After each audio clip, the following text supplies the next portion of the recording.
Greetings, I'm Adventure Argonaut. This is the Chrono Jotter.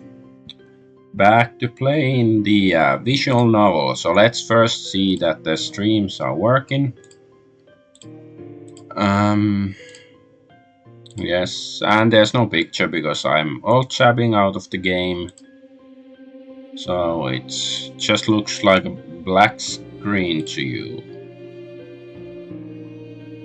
I think every stream is working. Yes, indeed. Okay, that's very good. Let's just get to the game.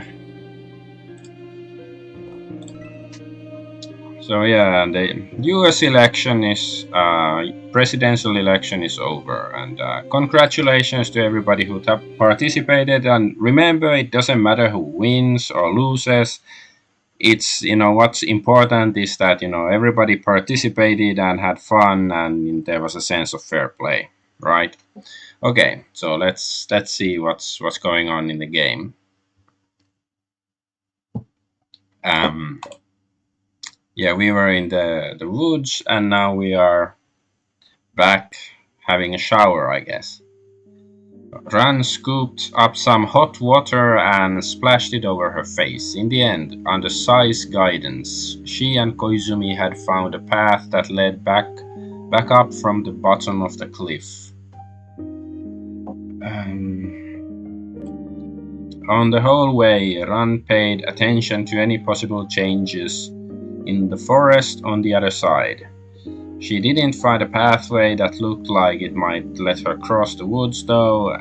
If she were to try to force herself through, who knew what would happen? Let's wait to try that until I have no better alternatives. I'm far from exhausting my options. Right now, especially after I recovered the memories pertaining to Koizumi-sensei. That's a huge step forward. Oh yeah, she remembered that she actually knows Koizumi, but she's a teacher. Like, she's older when she knows it, so somehow also Ran herself, I think she's already an adult, not a teenage girl, and somehow they have reverted to a younger age in this school. Ran dropped her shoulders into the tub, and the hot water wrapped her neck. The blood in her carotid arteries warmed as it rushed into her brain, bringing her great comfort. Before this, I didn't remember a thing about Koizumi-sensei, but after she took so many actions which lined up with my lost memories of her, I recovered those memories. Little things like the way she'd turn pages in a textbook by licking her middle finger, but more importantly, the last sentence she said to me before I regained my memory. That implies that the door to the bathroom suddenly opened, startling Ran, who jumped backwards with a splash. The person who stood in the doorway was Koizumi, slightly hunched over with a flushed face and trying to cover her body as best as she could with her own hands. Koizumi! I'm sorry, I wanted to wait until you were done, but Koizumi's eyes were flickering here and there anxiously, and her shoulders were pulled in tightly.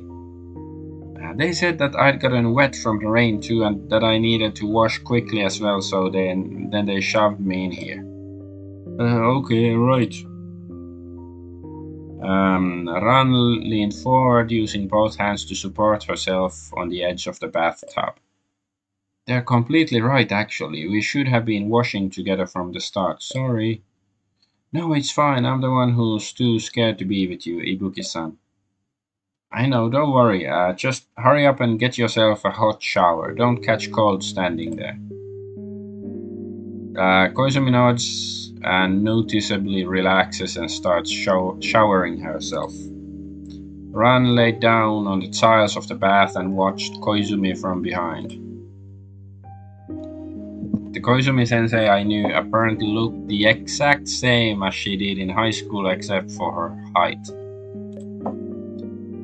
Fair skin and a super thin waist that was noticeable every time she put on a tracksuit to lead us at the track. Koizumi washed her hair diligently. Her hair was very dense and it took a lot of work for her to clean. Koizumi sensei should be 30 by now. It's been many years since she was in high school.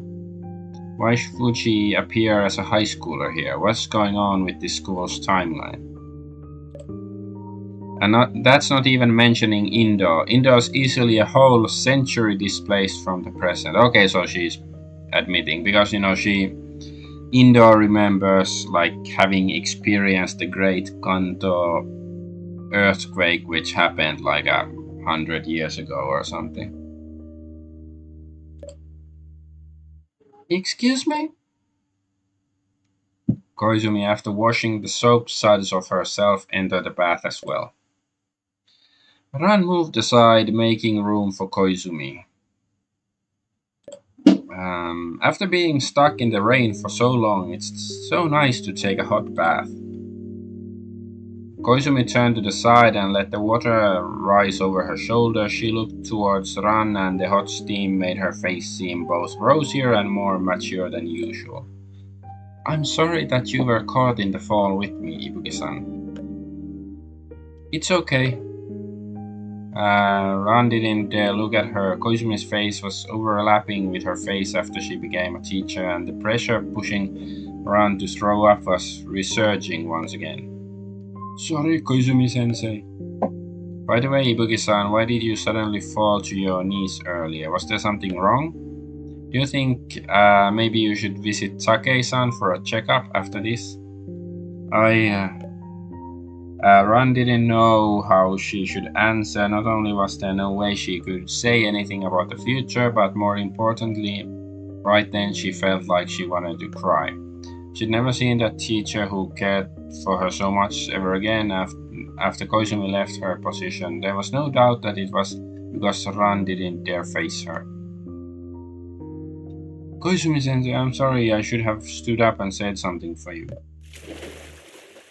Ran bit her lower lip and forcefully buried her face into the water. Droplets splashed into Koizumi's face. Ibuki-san, what's the matter? Bubbles rose from the bottom of the water to the surface. Koizumi looked at the ends of Ran's hair, refracted and distorted by the water, into twisty zigzags, and reached out, wanting to touch her. But before she could make contact, Ran pulled her head up again, and the bangs of her hair passed tightly onto her face, obscuring her eyes. I'm sorry. Her voice trembled. I'm sorry. Bathwater mixed with tears flowing down her face. Koizumi had no idea what Ran was apologizing for, and so could only choose to remain silent. You have the right to remain silent. Ran has updated her notes. Ran and Koizumi said their farewells to each other at the entrance to their rooms and returned to their own rooms. Sai was lying in bed, and when she heard the sound of the doors opening, she immediately poked her head out. Wow, you look like you're out of it. Did you take a hit to the brains from the fall? Ran didn't answer her and instead fell straight into her bed. Under the pillow was her notebook. Yaruno, have you ever met me before? Eh? What's that question supposed to mean? There's no way I'll forget anybody as depressing as you. Ran laughed a bit, her face buried deep in the pillow, letting out a thick, muffled sound. Yeah, you're right. There's no way I'd ever forget anybody with a hairdo like yours either. Sai laughed as well, as if to answer Ran's laughter before she asked again. What's with that question? Not like you to ask a question for no reason. It's nothing. After Ran finished speaking, she heard Sai turning over in the upper bunk, followed by the lights to their room going out. Alright, well, you're probably exhausted after today. Get some rest. It was as she said. Ran was indeed exhausted. After Sai brought it up, she felt like she didn't even have the energy left to give an answer. She nodded before she realized that Sai couldn't even see her nod. Ran closed her eyes, hoping she could get to sleep sooner rather than later. She also hoped that she wouldn't see Koizumi in her dreams.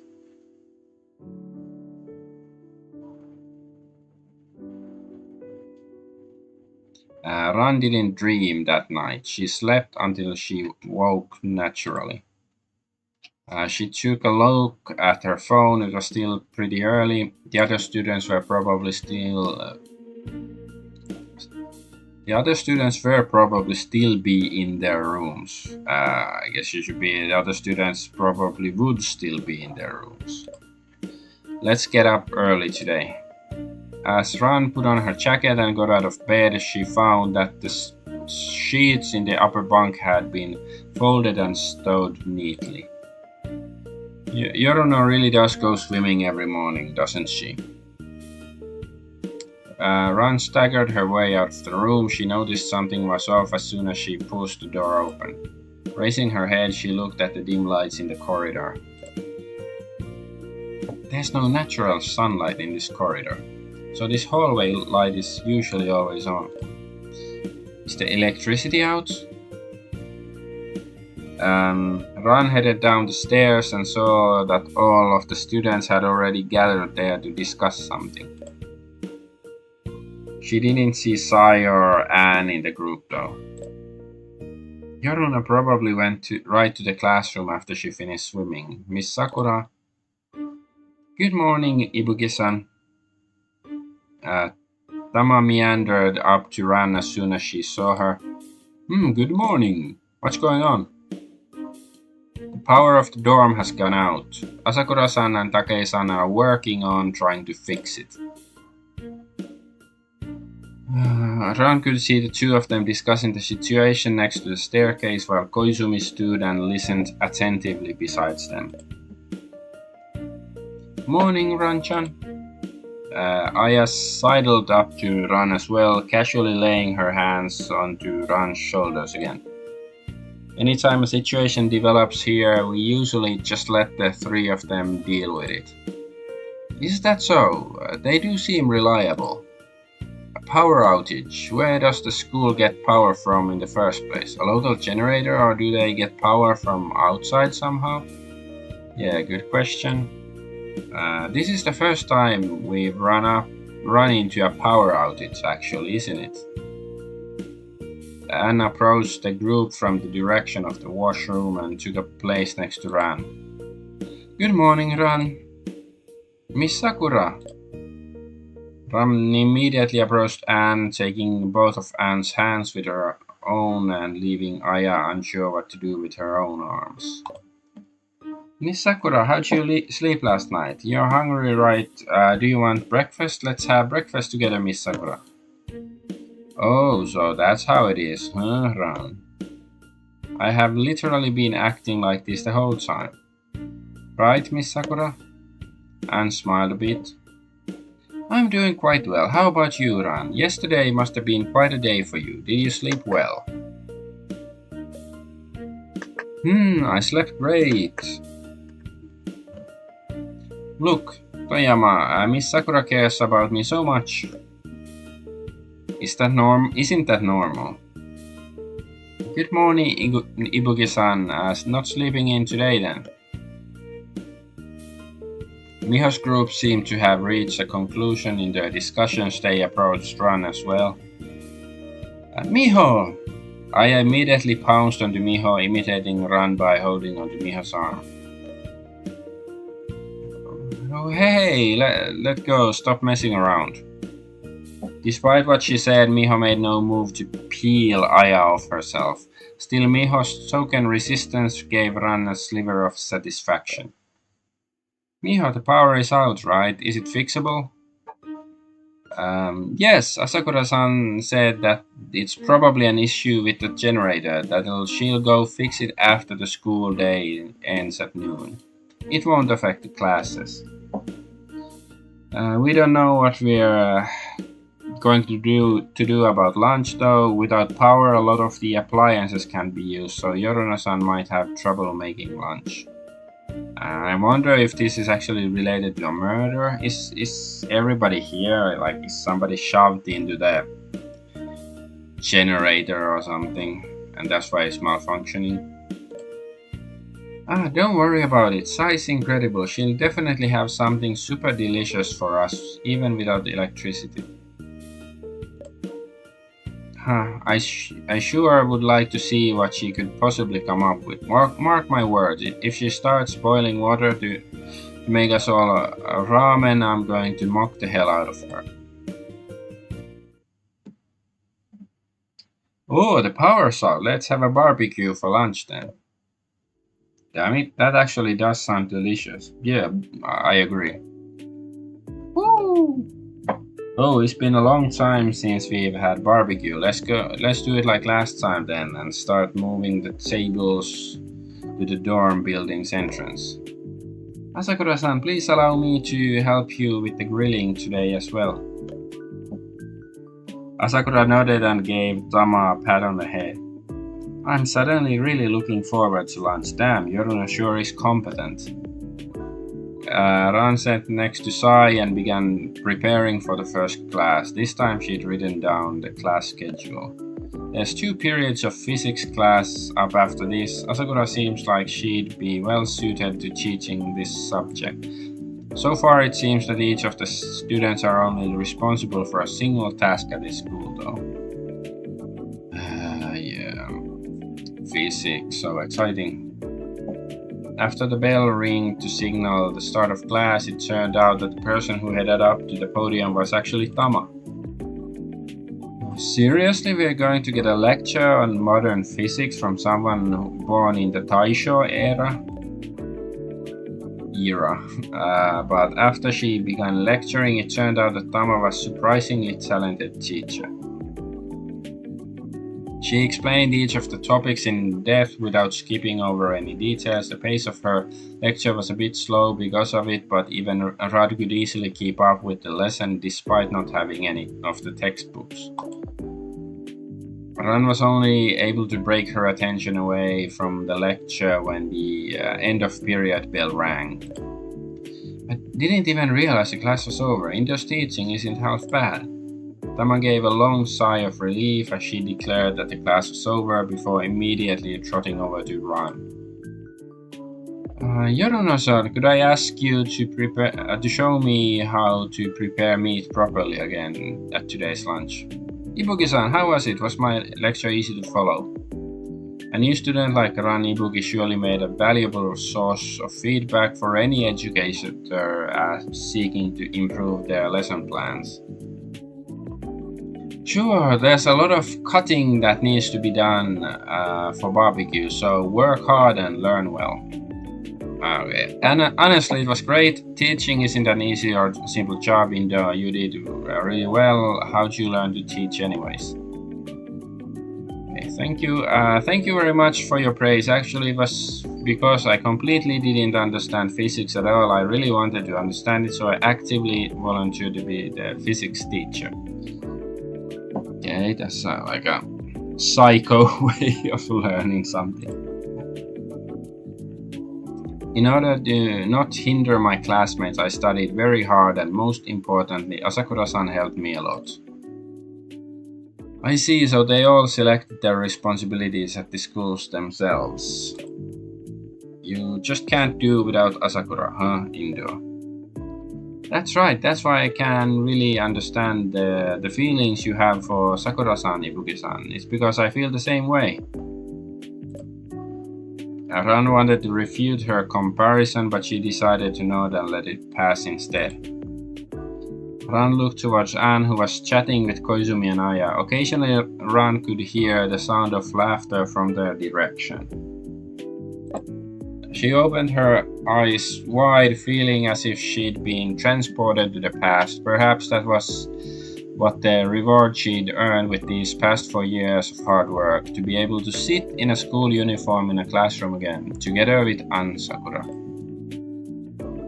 Even though a small note of dissonance in her heart had begun to grow, the joy of seeing Anne Sakura again was enough to override it for the moment, and she looked forward to the start of the next class period.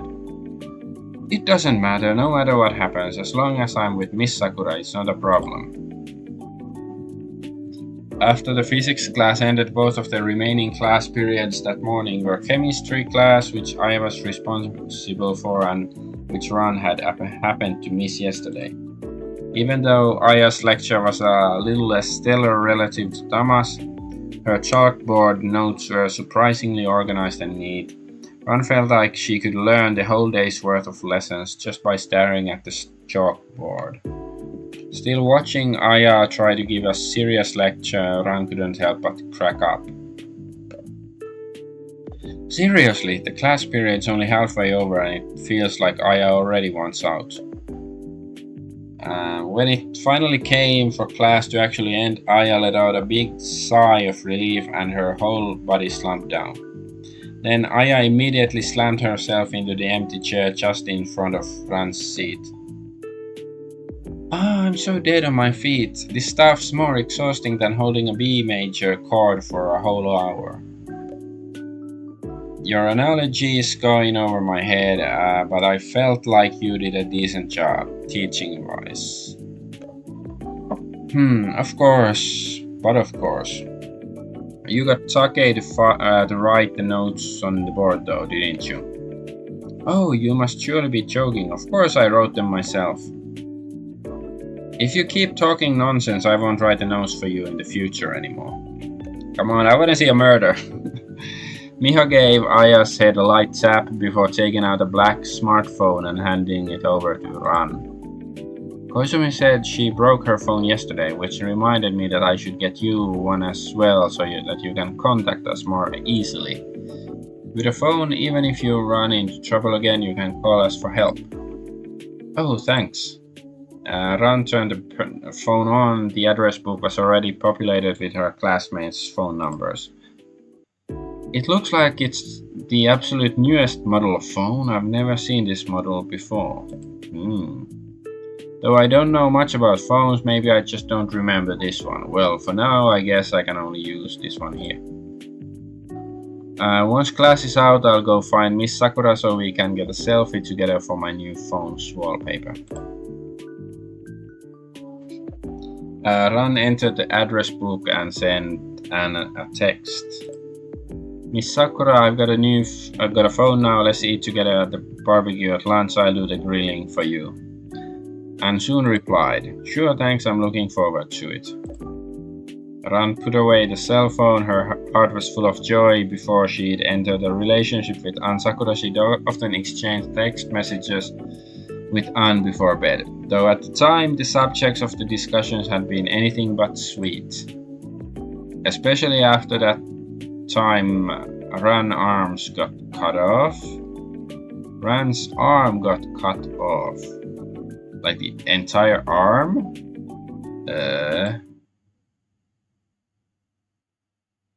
Did she fix it with her time traveling powers or something?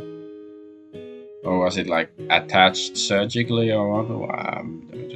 I don't know. Why am I here helping you preparing skewers for the barbecue instead of enjoying the barbecue together with Miss Sakura, Yoruna? After the end of class, I had caught Ran trying to sneak off to have a conversation with Anne. Instead, Sai dragged her to the kitchen to help her prepare the materials for the barbecue. The rest of the students had taken the responsibilities of setting up the table and preparing the grill in the meantime. You don't do any of the work at school or in the dorms, so the least you can do is help me out with the barbecue, right, Take? Miho didn't hear Sai calling her name at all. She was too focused on cubing the beef steak to answer. She'd actively volunteered her help with the food preparation, and after Sai had shown her how to prepare the meat and told her the amount they needed, Miho had poured her whole heart and soul into the work. Just a lot more inefficiently than either of the two had expected. Miho really wants to learn how to cook. Every time she comes here to ask me to teach her, she takes it really seriously. Sai was very adept at making meat skewers and finished one every second. Every second? Okay, that's fast. In comparison, Ran's motions could only be described as struggling. Were you in the barbecue club in the middle school or what? What kind of school would have a club like that? Sounds like a good club. Sai's hands continued to work automatically as she looked at Ron. My little sister and I just held a lot of seaside barbecues before. Eventually, I picked up a thing or two. Ran nodded before realizing that she just crafted yet another lopsided skewer. I'll let Yoruna have that one once we serve them. Okay, that's enough. Sai grabbed Miho by the wrist, bringing her back to her senses. What is it, Yoruna-san? I haven't yet made enough, have I? Nah, it's fine. You and Ibuki should just carry the skewers out and start grilling. Sai looked pointedly through the window while Aya had already started pounding her fists on the table in impatience. Leave the rest to me! I'm so embarrassed on Aya's behalf. Yoruna, you can make more skewers later. Come eat with us first. If I went to eat as well, there'd be nobody to serve up more for you later. Sai took the knife from Miho and started chopping meat with a brisk rhythm. Incredible! Miho felt like Sai was using a completely different tool than the other one she'd be using. Okay, that's enough gawking, shoo! Sai finished chopping up a piece of meat in an instant and wiped away the traces of minced meat on the blade with a cloth. Take the skewers and start the grilling already. They're all practically drooling outside. Okay. Ran picked up the platter and headed outside. Behind her, she could still hear the sound of Sai's precise chopping. On second thought, maybe I'll just eat the lopsided ones myself. Ran licked her lips a bit. The taste of cumin still lingered on her lips, or the taste of cum.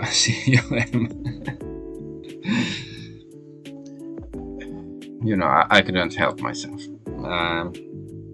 The barbecue festivities had come to an end, and all that was left was the aftertaste and an uncomfortable full stomach for Ran. I'm absolutely stuffed. Let's go find Miss Sakura and take a tour around the campus to help digest. Ran pulled out her phone. Unlike the previously broken screen, this time she could clearly see her love's face. The wallpaper was a selfie of Anne and herself, which Ran had taken while they were eating. Creepoid. I can finally see Miss Sakura's face clearly. I should take more photos from now on. Ibuki-san! Tama pushed open the dorm entrance and came to Ran's side. Indo, what is it? I was wondering if you would like to take a walk around the school with me, Ibuki-san. I'm sure there's many places you still haven't visited, right? Oh, she actually had the same thought as me then. What about Asakura? Don't you need to follow her around or whatever? Asakura-san has gone to repair the generator. She said that it was loud in there and that the quality of the air wasn't very good, so she told me I didn't need to follow her there. I wonder if Asakura has been murdered or something. Or she will be. She will be. Ah, I see. So I'm the backup option then. But sure, I've already decided that I don't need to be so impatient with trying to make a breakthrough on Miss Sakura anyways. Starting from other people and approaching the goal in an indirect way is also perfectly viable. Very well then, I'll be counting on you to be my guide. Okay, Ibuki-san. New recall point recorded. Okay. Where should we go next, Ibuki-san? Okay, there's Yoruna, Aya, and Miho, Koizumi.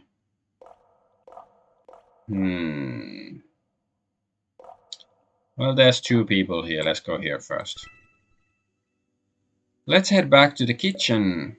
Why? Did we forget something? Nah, it's just we ate a lot just now. Even though I know you have your own system for the chores, I'd feel bad leaving such a giant mess for the girls who are stuck on duty today to clean up on all their own. Let's head back and lend a hand. You're right, Ibuki-san. Let's help where we can. Ran, walking in front, pushed open the dorm entrance first. It should be pushed open the dorm entrance first. She heard the muffled voices of Miho and Aya, who were apparently on duty for cleanup today, discussing something with each other. Instinctively, she slowed her steps, trying to hear the words clearly before she could continue on. But Miho seemed to have been interrupted and was now only making indistinct whimpering sounds. Ran grew concerned and quickened her steps again. Once they passed the corner, Ran and Tama arrived at the kitchen, where they saw Aya turn around to look at the two of them while Miho covered her own mouth with her hands, her face burning red. Ranchan, what are you doing here? Ibuki-san felt that it'd be unfair to leave all the cleanup to you two, so she came to help. Oh, Ranchan's pretty considerate. How nice.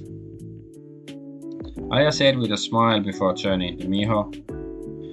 How about it, Miho? Shall we invite the two of them to join us? Miho frowned a little. After a moment, she pulled her hand from her mouth. Oh, sure, of course. Were they doing something naughty? Then let's begin cleaning, Ibuki-san. Sure. These two, seriously, what were they even up to? The four of them working together quickly finished cleaning up.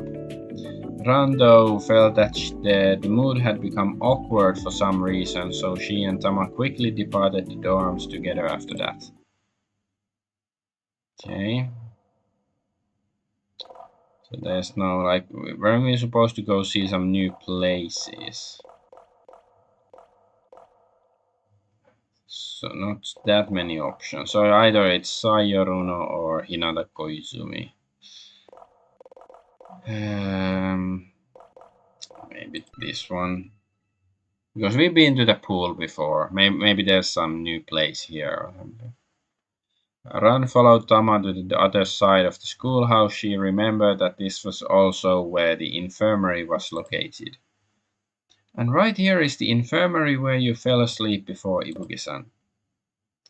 Tama had repeated what Ran was thinking in her heart. Do you use the infirmary often? Or do you all have excellent health and leave Take with nothing to do all day? We very rarely use this place indeed. If it's a small matter like a cold or a stomachache, we can usually solve those problems with just the first aid kits in the dorms. Oh, is that so? There's first aid kits in the dorms, huh? I didn't notice any in the rooms. Maybe they're somewhere in the kitchen or something. When the two of them passed by the entrance to the infirmary, Ran heard a sound coming from within. Someone's there?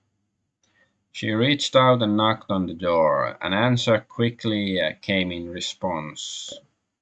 Ran pulled open the door and entered the infirmary. Ibuki-san, Indo-san, hello. Hello, Koizumi-san. Koizumi, are you okay? Does your foot still hurt? Koizumi stared with wide eyes. She'd apparently thought that she'd managed to hide it from Ran. No, it's nothing. Koizumi sat at the side of the bed, her right foot bereft of its usual stocking, holding a bottle of medicine in her hand. She used her unoccupied hand to block her foot and seemed embarrassed that Ran was seeing her in her current state, even though the two of them had already taken a bath together. Take-san told me to apply this medicine and to get some rest. Is the injury serious? Why didn't you ask Miho to help you apply it? Well, it's not that serious, so I thought I wouldn't trouble Take-san.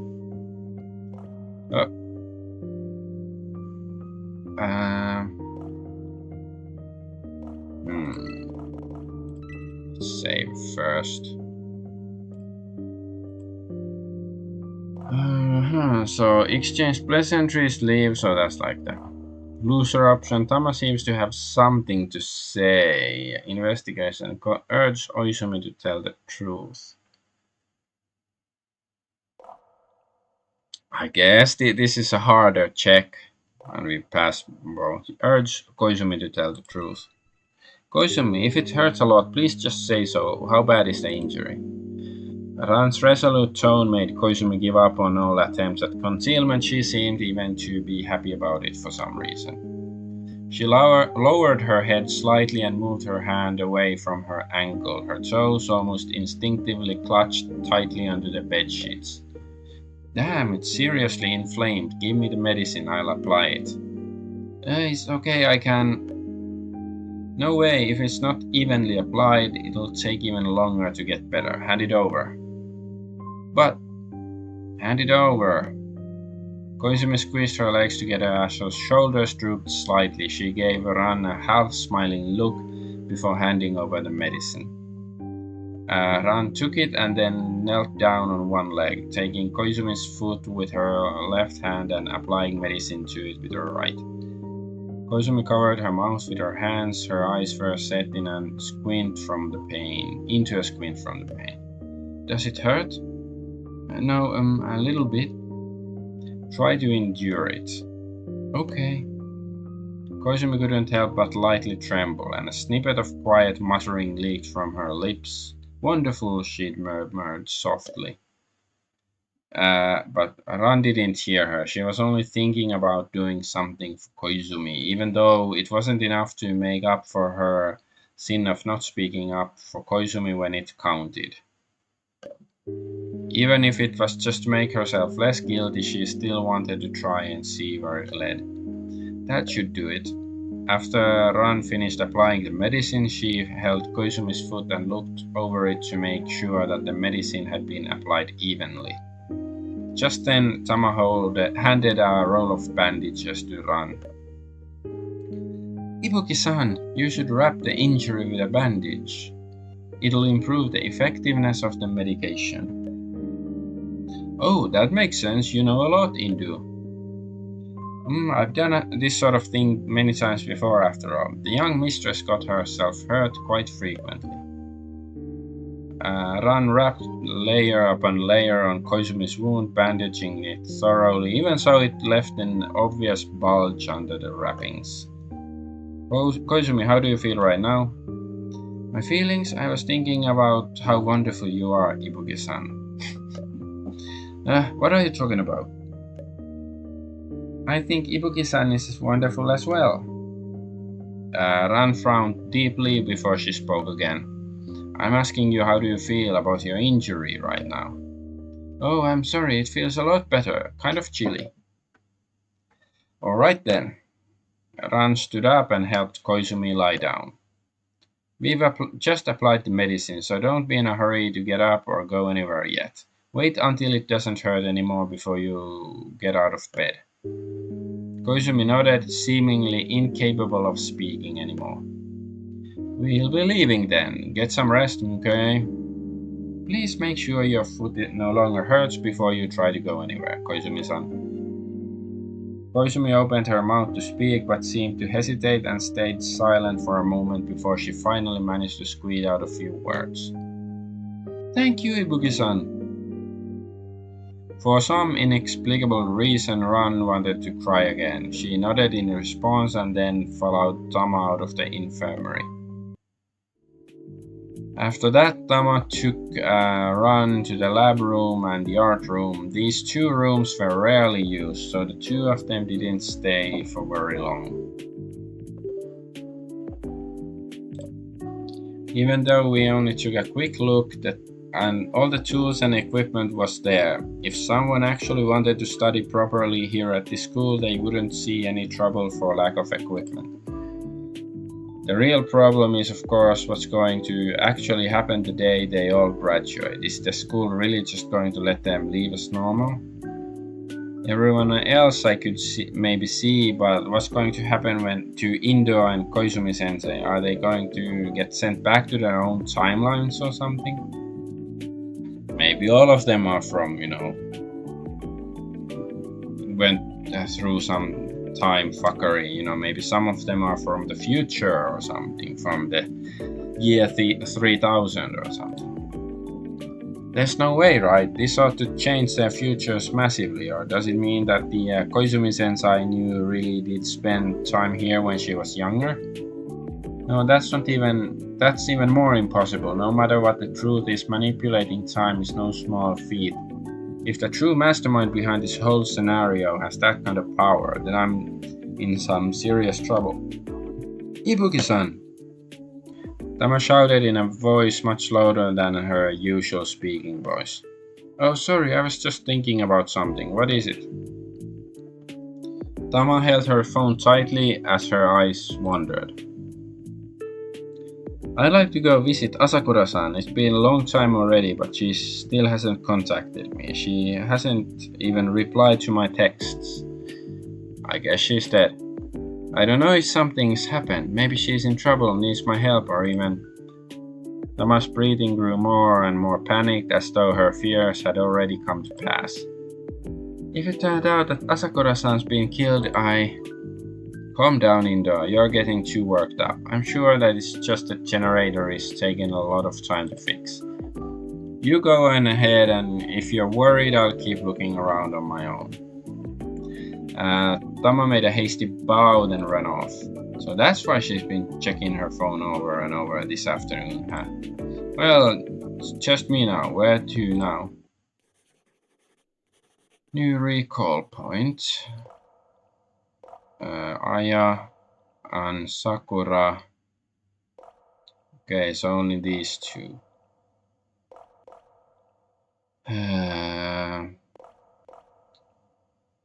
You know what? Seems like it'll rain soon. Let's visit one place before heading back to the dorms. Of course, Ran would like to go see Sakura, but I feel bad for Sakura because she seems like a stalker. So let's go see Aya instead. Speaking of which, the atmosphere between Aya and Miho in the kitchen back there seemed a bit awkward. Maybe I should visit the music room and see if I can catch Aya.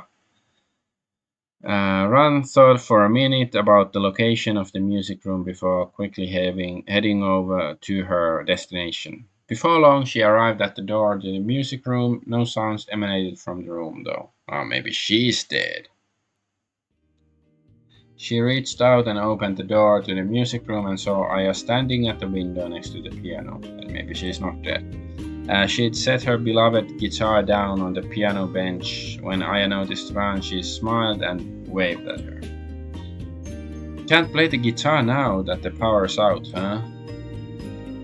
I could if I really wanted to, but not in the mood. Then why not just go back to the dorms? Oh, I'm sure you already know why, Ran-chan. That's why you came all the way out here to find me, wasn't it? The kitchen thing, yeah? Aya nodded. Thank goodness you two came to help. Otherwise, I bet I'd been stuck cleaning up with Miho for ages, and then I wouldn't have had a chance to skedaddle out of there, or out here. I noticed that you two were I noticed what you two were getting up to, though I don't think Indo did. Yeah, that sounds about right, huh? Though I'm sure Tama-chan already has plenty of experience with that sort of thing herself. So yeah, I guess they were doing some hanky-panky or something.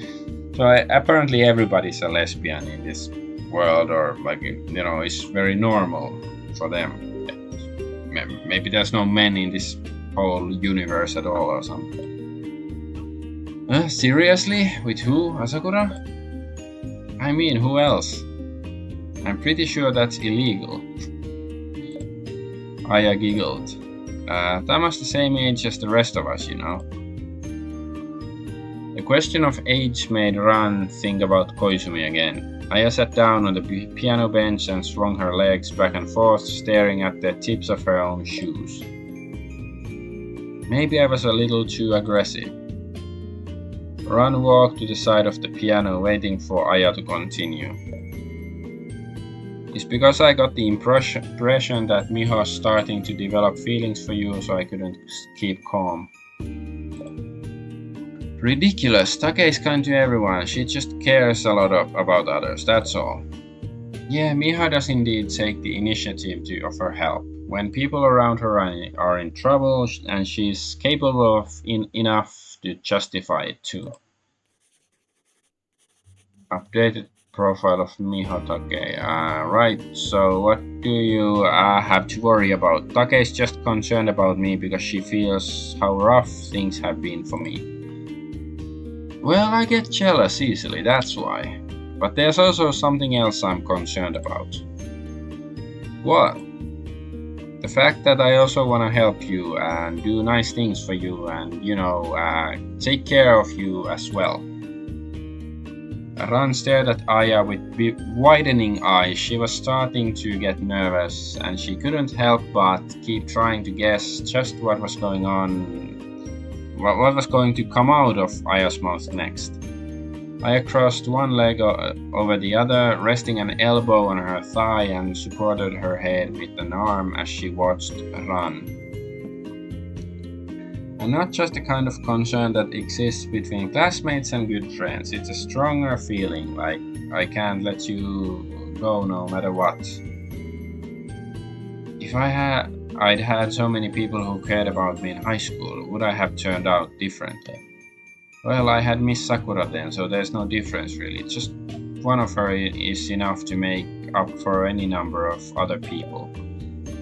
What's with the sweet talking all of a sudden, Toyama? What? Come on, man. I've always been concerned about you, alright? Aya made an exaggerated, fawning expression before sticking her tongue out and continuing. Is it possible that I knew you from before? Like when we were young, we built sand castles together on the playground or something? Ran immediately went on high alert, expecting a serious headache to hit her the way it had when she'd recovered her memories of Koizumi. She waited for her memories of Aya Toyama to reawaken, however, nothing happened. Well, yeah, I guess they have to undergo a stressful experience together or something for that to happen. If indeed she knows all of them from beforehand. Maybe she doesn't know all of them. Maybe that's a twist. Anyways, I'm just kidding. If I'd ever met you and then forgotten about you, I definitely wouldn't be so concerned with you here and now. Yeah, I guess you're right. Ran quietly let out a sigh of relief. Well, since you seem to be in a good mood, I'll take my leave then. Bye bye. Oh, shoo, thanks for coming to visit me, by the way. Right, also, one more thing. Is she Columbo now? Next time you two want to make out, try to find a place where others won't bump into you by accident. Things will get way too awkward otherwise. Aya laughed again and flippantly waved a hand at Ran in response. Miss Sakura, where are you? Let's hang out. Ran sent a message to Anne and waited for a response. After less than a minute, a notification popped up on Ran's screen indicating that Anne had replied. I'm at the observation deck. Great. Ran immediately rushed back to the dorms, dashed up the stairs, pushed open the door to the observation deck. Ran! Miss Sakura!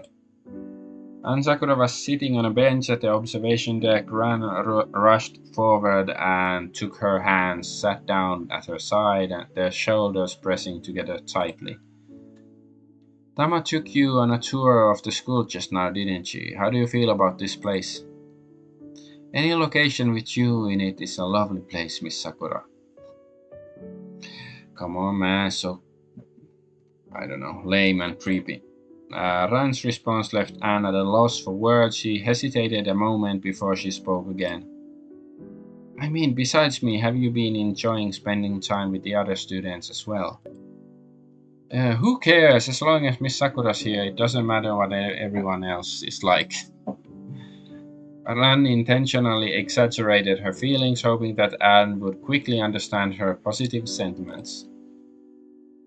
Anne's hands tightened in Ran's grasp. She hesitated once again. That was another emotion that Ran had never seen on her before. Then Anne laid her other hand upon the back of Ran's. I'm really having a lot of trouble accepting such strong feelings from you. Yeah, duh. Only the real Anne Sakura should be the one to accept your feelings, and I'm not the one you are looking for in your heart, so. Anne seemed to be pondering how to express her thoughts. So I don't have the right to accept them. Ran's expression darkened immediately, and Anne, upon seeing this, rushed to speak again. But if it's only a memory loss that's causing this, and I still have the exact same self as the Anne Sakura you hold dear to your heart, then I'd be obligated to accept your feelings for the sake of the original Anne Sakura. Honestly, this has put the current me into a real conundrum. I see, so that's why Miss Sakura has been distancing herself from me, intentionally or unintentionally, despite what she said to me in the rain. Originally, she was using her actual body, the one that belongs to Miss Sakura, as the justification of her love for me, but now she is considering it from the standpoint of her own thoughts and the differences in her personality instead, and it's led her to feel that she can't accept my feelings. Ran took into her palm the hand that Anne had moved away as well and spoke. No, Miss Sakura, you could have just completely ignored me and continued to live the way you wanted to, and now you're feeling burdened by the need to properly respond to my feelings. The fact that you're considering my feelings at all is proof that you are the person that I love. Perhaps I'm doing this just for my own sake, though. After all, if I recover my memories, then the present me will no longer exist anymore. What do you mean? No matter what happens, you'll always be... accidentally pushed the mouse wheel. Anne reached out with a finger and stopped Ran's words by sealing her lips. Ran, let me ask you this. Between the current me and the Anne Sakura who has recovered her memories, whose side do you stand on? Of course I'd hope you could recover your memories, Miss Sakura, but what do I truly love, really? It's not the memories, right? It should be the person I'm in love with, not the memories, and the person in front of me right now is unquestionably Miss Sakura, so should I choose her? A voice rang out in Ran's head, telling her that memories were unimportant, that two people who were together could always create more memories together. It's not that simple though. The experiences I shared with Miss Sakura were irreplaceable. Miss Sakura saved me from my suffering. I need those memories. But Miss Sakura... Ran didn't know what to do. She didn't want to express any kind of refusal towards Anne Sakura. Anne cupped Ran's face in her hands. I'm sorry, Ran. Two of us should face the question together. The two of us, ever since you've come here, I feel like I've changed a bit as well. The things you've said have made me ponder things more. If we continue to live under the same roof like this, perhaps both you and I will change even further, and eventually we'll reach an answer to all these questions. Ran nodded. The way she'd regained Koizumi's memories had inspired her greatly, as if they continued to accumulate,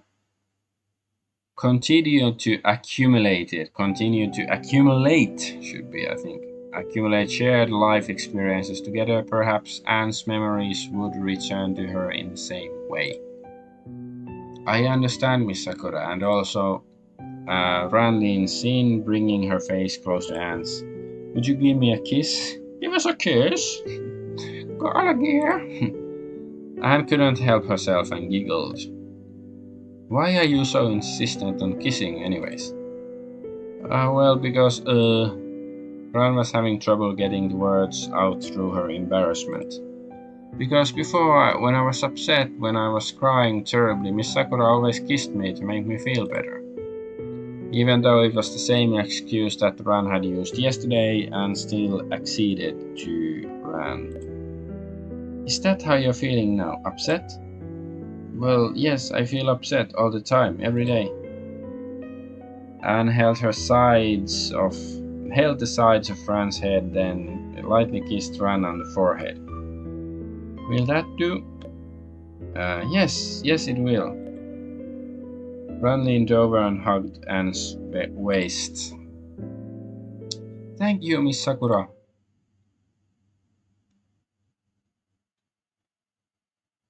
So, are we gonna get to a murder or something other strange business? Ran and Anne arrived at the first floor of the dormitory together. As it happened, Sai and Asakura had also just returned to the dorms at the same time. It is Asakura. She was the one fixing the place, right? So the electricity. So I guess she's not murdered. Maybe Tama is the one who was murdered. Asakura-san, has the generator been fixed? Asakura nodded, carrying a toolbox in both hands. Well, yes, it's been fixed for a while now, but there was something I couldn't carry by myself, so I had to take a bit of time to ask Yoruno for help. Took the opportunity to fix the door that Yoruno broke at the swimming pool as well. What do you mean, the door that I broke? Huh?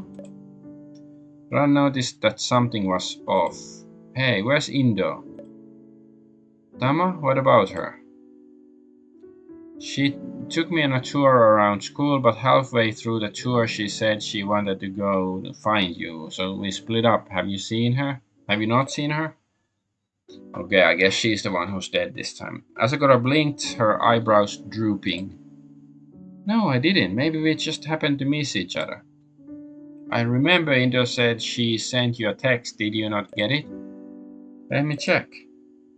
Asakura set down the toolbox and checked the pockets of her dress. She found nothing within. I seem to have lost my phone. Maybe you dropped it while fixing the generator. Possibly, but I'm going to blame you for this one. I figured you'd probably be swimming, so I didn't bother to try and contact you with my phone. I'm sure that I'd have noticed it was missing if I did. Sai rolled her eyes at Asakura, who continued with a smile. To make up for it, why don't you do me a favor and give Tama-chan a call? If you want me to call her, just say it up front and skip the pleasantries. Sai dialed Tama's phone number but received only a notification that Tama's phone had been turned off.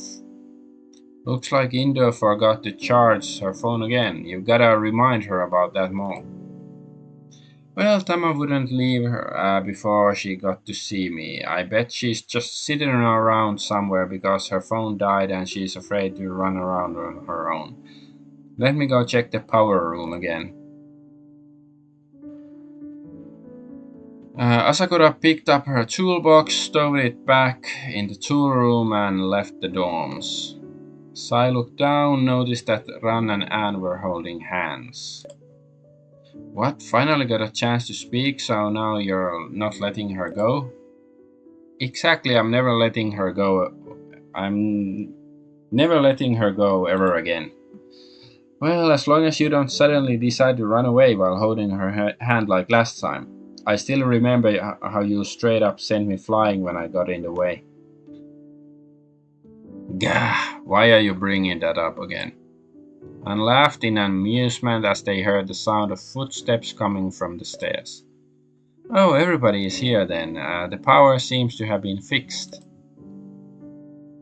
Take, I thought Miss Sakura and I were the only ones in dorms. I've been doing my homework upstairs up until now. When I heard everyone talking, I decided to come down to see what was going on. Well, perfect time to take a break then. Let's go to the kitchen and I'll whip you up all some drinks. Ibuki, this place has the materials to make basically everything, by the way. Coffee, milk, tea, black tea, whatever you could want. Wow. I feel like Sai is single-handedly keeping life at the school fun for everyone all on her own. The squeal of boiling water rang out of the kitchen along with the splattering of raindrops from outside the window. It filled the dormitory with sound. Just as Koizumi said, when it rained here, it tended to rain consecutively for several days. I'd like some black tea, if that be convenient for you, Yorono-san. Don't you usually go for the milk tea? We just had barbecue today, so I'd like something less cloying this time. Less cloying? I don't know that word. Sai laughed as she reached for one of the higher cabinets in the kitchen. Afraid of gaining weight. I'm sure Toyama wouldn't mind even if you did. It has nothing to do with her. Take and Toyama sure have a great relationship. Sai repeatedly pulled at the cabinet door, which let out a series of clunking sounds. What's wrong? Of all the times for the door to jam, what a pain, and only one day someone wants some black tea too. Sorry, Miho, looks like the door on the black tea cabinet is stuck. Do you want something else? Or is Tama's body in there? Wait, that whole cabinet is for nothing but black tea? I guess I'll have some green tea instead then. The cabinet's broken? Sai craned her neck and checked the cabinet's hinges. It's not a big problem. I'll come back with a screwdriver and fix it real quick later. Then I'll have green milk tea, I suppose. Disgusting. She's an abomination. Huh, why? Ran had shouted those words, startling and greatly. What? Is something wrong? No, I just never mind. In the past, Aunt Sakura only ever drank coffee, the kind that was topped with lots of milk and sugar every time. Due to her influence, Ran had taken on similar taste in coffee as well. You know, I prefer coffee, but I also drink tea, but milk tea, I'm not a fan of, especially like green tea with milk, sounds unnatural. It's so weird to realize how different Miss Sakura is from before through little things like this. So, Ibuki, what'll be? How about strawberry milk? What the hell? No, I'm not a kid. Give me iced coffee with extra sugar and milk. Gotcha. Sai had busied herself with preparing the drinks when the phone she'd set down on the counter suddenly began to vibrate. She turned her head to look at the screen while her hands continued to feed coffee beans into the electric grinder. Asakura says she still hasn't found Indo. She says she's going to keep looking outside. Indo-san tends to get anxious whenever she's too far from Asakura-san. I doubt she's gone far. The two of them have a special relationship, don't they? After hearing Toyama talk about how Indo and Asakura might have an intimate relationship, I'm even more curious what the nature of their relationship is. Indo-san really clings to Asakura-san, and Indo can be a bit dense on occasion, so Asakura-san takes particular care to watch out for her. Dense? I thought you all said that Indo's murders always tended to have extremely heavy-handed methodologies. Yes, exactly. That's why I'm saying she can be a bit dense sometimes. Sai set down the green tea in front of Miho. Thank you. Has Miss Sakura ever drawn the culprit role before? No.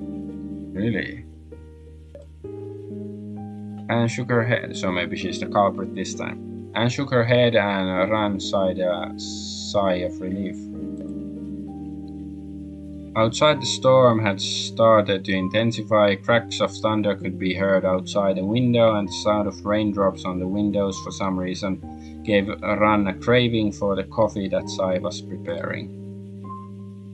Miho looked out of the window, rubbing her fingers up and down the teacup she held. Ooh! Take, are you worried about Toyama?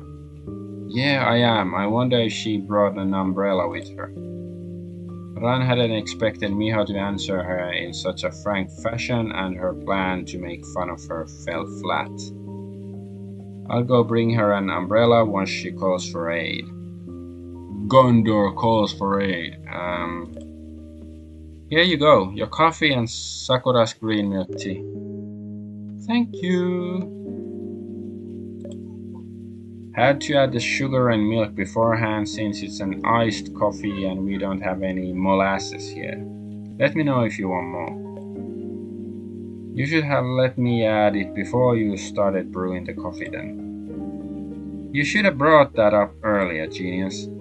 Ran handed the coffee to Anne, wanting to see if Anne still liked it or not. Hey Sakura, why don't you take a sip? You used to like this a lot. Is that so? Then I'll try it. Anne craned her head, using her hand to tuck the dangling hair behind her ears. As her lips touched the cup, they left gentle ripples on the coffee's surface. Miss Sakura is just way too beautiful. Hiding from the storm indoors and enjoying her favorite drink together with Aunt Sakura, Ran's heart gradually filled with a sense of security that she cherished so much. Anne licked her lips a bit.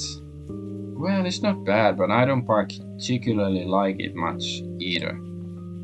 I guess her body remembers how to enjoy coffee, but not her heart.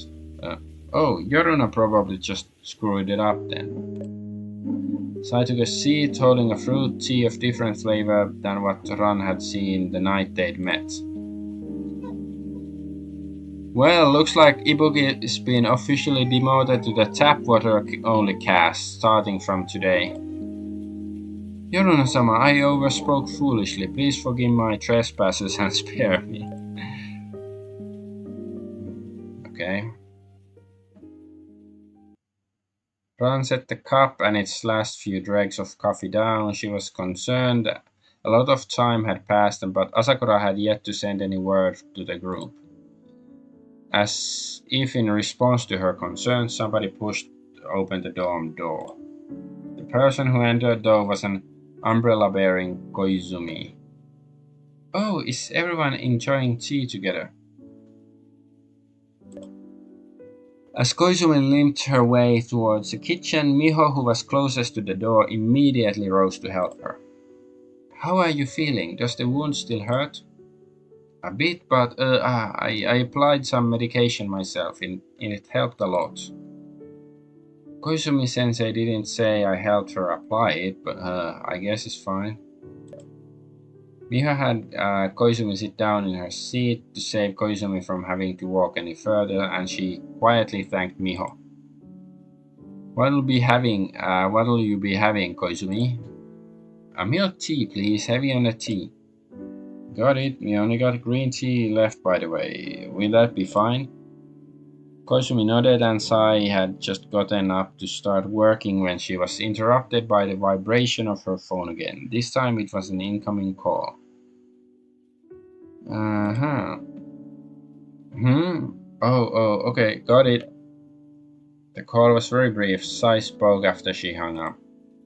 Asakura says she still hasn't found Indo, and she's worried that Indo might get drenched in the rain. She's asking us to bring umbrellas and help her look.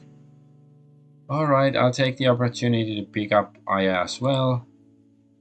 Sai looked down at Koizumi, who was making as though she was going to get up, and gestured at her to sit back down. Koizumi, you should wait and rest here. You sit tight, I'll make you some tea. Okay, thank you, sorry. Miho draped her hands on Koizumi's shoulders and even gave her a few pinches to serve as a sort of massage. Koizumi, who was apparently ticklish, pulled her neck in and giggled. No need to apologize, get some rest. Though it's possible that Indo's dead, in that case it might be the time for the great detective Ibuki to make her debut once again. It's not a debut if she makes it again. Debut is only once, right? Please don't make fun of me. Ran grimaced at Sai before realizing that unbeknownst to herself, her attitude to the deaths of others around her had also subtly changed while she wasn't paying attention. They really aren't worked up over the possibility of a death at all, and even I don't panic as much anymore when thinking about their deaths anymore. Wait, why did I say anymore twice? I'm sure it's because Miss Sakura is with me. Let's go, Miss Sakura. We can share an umbrella. It's called an Gasa. A nodded student placed both Ran's cup and her own in the sink. Let's go, Ran. Ran and Anne headed towards the pool, calling out Tama's name incessantly, but even after they reached their destination, they saw neither hide nor hair of Tama. Nothing came of a thorough search of the changing room, the old showers, or any of the other areas around the pool. Ran held the umbrella and stood shoulder to shoulder with Anne at the pool's side. Ripples, large and small, rose momentarily from the surface of the water before the next raindrop's perturbations swallowed them. Ran, have you ever gone swimming together? Have we ever gone swimming together before?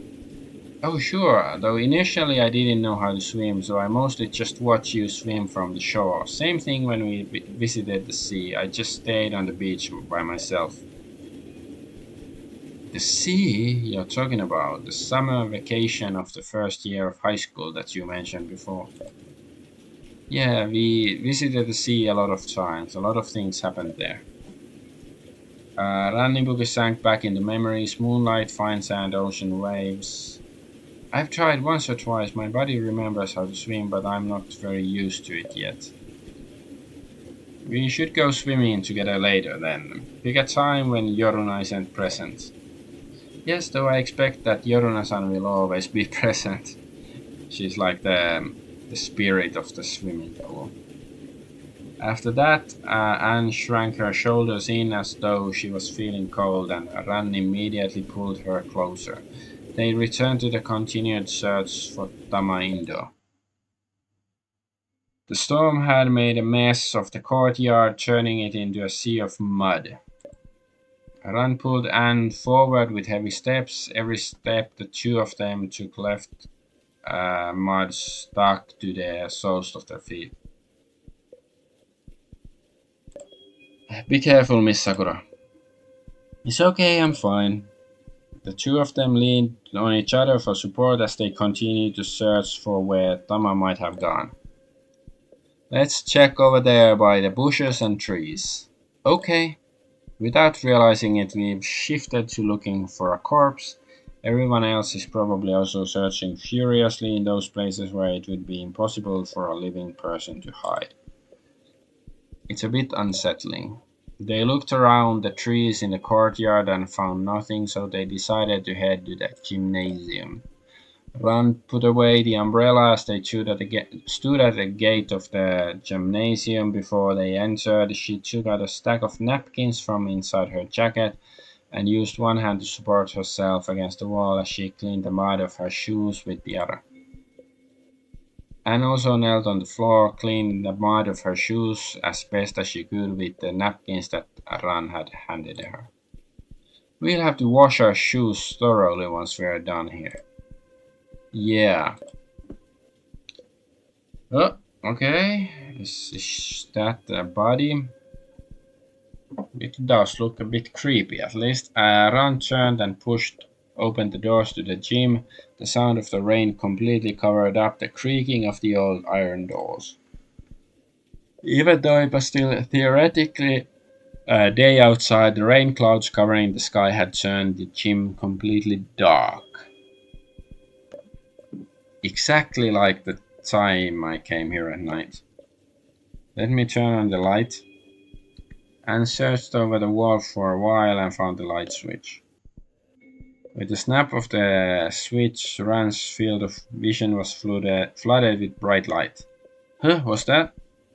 Before her eyes had even adapted to the light, she saw the vague silhouette of a person sitting on the stage in the center of the gym. Ran quickly rushed forward as her eyes gradually adjusted to the light around her. But as she approached her destination, her steps grew slower and slower, while her heartbeat rose terribly in contrast. At the end, she was all but shuffling her legs as she reached the stage. She stared at the corpse before her with a ringing sound in her ears. Tamaindo's body was facing her, but her head was facing the opposite way. So somebody twisted her neck. But hey, finally we get the murder. Her face had been twisted all the way to her back. So I guess it has to be somebody with strength. Yeah.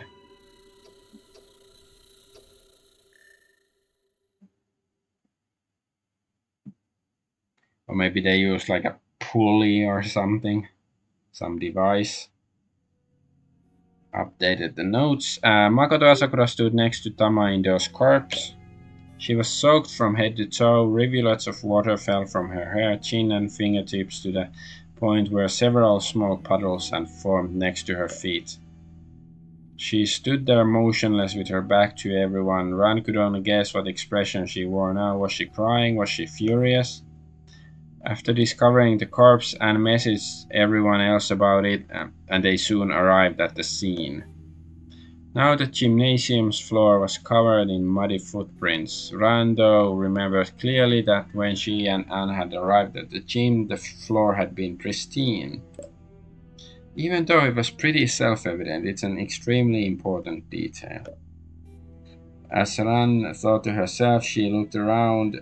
She could tell from everyone else's expressions that they'd all been stunned by the horrible way that Tama had died as well.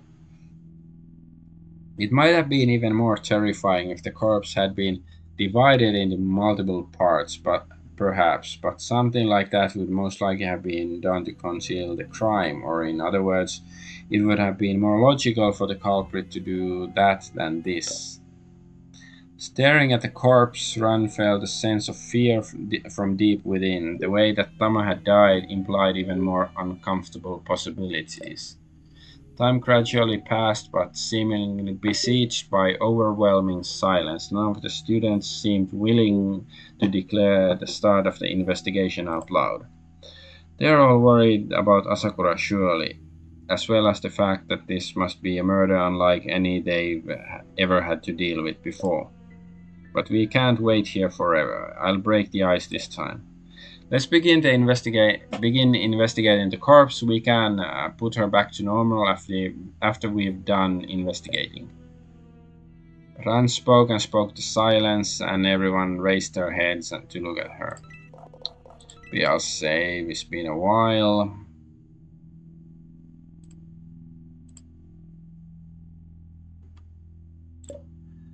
Sure. The school has a designated area for corpses, so we can grab a body bag and carry her over once we're done. Thank goodness Miss Sakura's case was solved so quickly. I don't know if I could have handled seeing Miss Sakura in a body bag. Then let me investigate the corpse. I'll tell everyone about the things I noticed so we can save time. And Indo was so close to each of you that I'm worried seeing her like this will distract you from the investigation, so leave it to me. Miho nodded in agreement with Ran's statements before looking towards Asakura and gesturing at Ran. I wonder if the killer is actually Asakura. Right. I should probably ask her to be safe. Asakura, you heard right. Is what I'm proposing acceptable?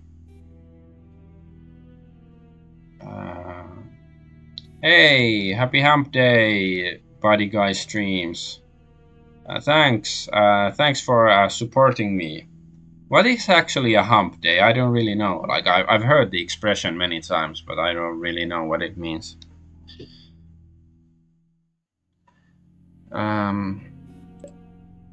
Asakura gave Ran a single glance and then turned aside and headed to the steps at the edge of the stage. She sat down on the steps and lowered her head, her hair forming a dark veil that concealed her face. All right, I'm going to take that as an acceptance then. Ran stepped up to the corpse and took a quick look over it. There's a lot of interesting points here. Before investigating the details, let's check out the most conspicuous element here, the neck. The whole head's been turned all the way around. Ranchan, how'd her neck get like this? I turned over the corpse, and the rest of the students slowly crept in as well. For a moment, Ran felt like she'd become the school's biology teacher, giving a lecture on the corpse to the class of students around herself. Mhm. The neck muscles and skin display exaggerated torsion lines, which seem to be the result of an overwhelming torque force. Well, yeah, there had to be, some tools or device used. Like, would any of the girls be strong enough to twist the neck without some, help? It would have been far easier for the culprit to twist her head like this if the culprit had slit the victim's throat beforehand, but the culprit chose rather to use overwhelming force to rotate the muscles, neck, and spine all at once. Why is it always the neck though? First Miss Sakura, now this. What do you people have against necks? Just how much force would it take to twist the whole neck around like that? Is it like in those special forces movies where their super agent just breaks someone's neck from behind by twisting their head? As Koizumi spoke, that she pantomimed the action. It was a terrible imitation. Had she not verbally described her intent, nobody could have deciphered just what her clumsy little wiggle was meant to be. Impossible. Nobody could possibly twist a living person's neck like this with their own strength alone. Even wringing an infant's neck like this would be difficult. The vertebra would shatter and the fragments would be very likely to pierce the skin. Compared to the inflexible bone, twisting the skin and muscles requires a completely different order of magnitude of power. Besides, those from behind ambush attacks you see in movies do sort of exist in real life, but they work by impact force rather than by twisting. How's that enlightening? So yeah, I guess there had to be some, I don't know, pulley, power tool, something, I don't know. Basically, it's hitting the target's neck with two hands from different angles, resulting in vertebral dislocation. The goal is to cause the major veins and arteries in the neck to become compressed or even to break, leading to dizziness or death for the target. Ooh, you learn something every new every day. Ranchan sure knows a lot. So I guess all the time you didn't spend hanging out with Anne, you spent it stooping in front of a screen staring at medical documentaries. Hmm. You two sure can find something to snark about no matter what the situation is, huh? Ran snuck a glance at Asakura. She was still just sitting there motionless. Anyways, point is, to twist Indo's neck like this, you have to use some kind of device. Any ideas? You should know better than I do what kind of equipment you've got available in the school. So I turned to shout towards Asakura. Oi, Asakura! There's a bunch of junk in the tool shed, ain't there? Any of it useful for this kind of thing? Well, I checked the tool shed myself that one time. I didn't see anything special, though it may have been deeper in the room than I bothered looking. Makoto Asakura raised her head, and her eyes were only half open, and the strands of her hair were plastered on the tall bridge of her nose. Rainwater dripped down from the corners of her eyes, making her look as though she was weeping. Even if there was, I couldn't possibly have come up with the idea of using them to make someone's head go on a carousel ride. She sounded no different than usual. If you're just talking about the things that spin like electric drills, screwdrivers, pipe wrenches, crowbars, but people's heads are way bigger than their heads of screws. There's nothing these tools could do for that. After Asakura finished, Ran nodded and then brought herself so close to the body that her nose was nearly touching Tama. Hmm. Then let's start investigating the details.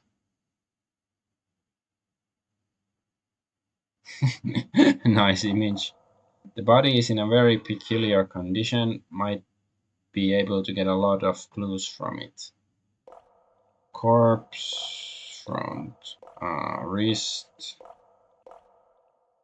okay, boots. Let's check corpse. Ran knelt on the floor in front of Tama and looked up at a closer inspection. Tama Indio's blood had soaked through all of her clothes. Ran reached out and squeezed her collar and managed to squeeze liquid blood out of it like a sponge. Massive blood loss with blood splatter all over her clothes. It's consistent with this method of murder. Probably related to the state that Indo was in when the culprit killed her. Okay. Boots.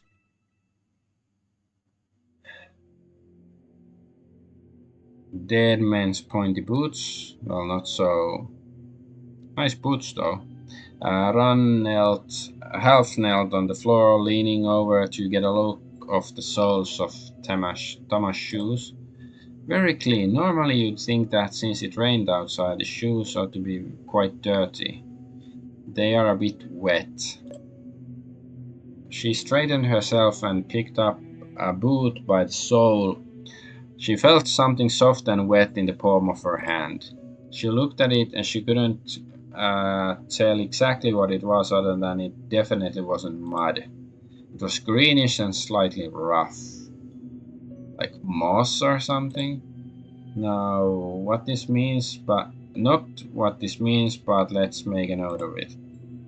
Continuing to hold that boot in one hand, Ran pulled Thomas' skirt up a little with the other, exposing the tightly tied shoelaces on the rain-stained boots. How long you're going to stare at her boots? I just feel there's something not right going on here. The boots are too clean. Indosan really loves that pair of boots. She always cleans them off very diligently before placing them back in the shoe cabinet every time she returns to the dorms. Yeah, I can tell. If the bottoms of the shoes are clean, then Indo was carried here by somebody. Or she was in this room from the beginning, or the killer cleaned her shoes up for her. There's a lot of possibilities. Let's wait until all the clues have been collected before I try to make sense of them. Wrist. The skin of Tama's wrists had split, revealing blood-red muscles underneath. The remaining intact skin near the wounds were heavily inflamed. So was she bound? Those markings look like they were left by ropes. Yeah. Ran nodded.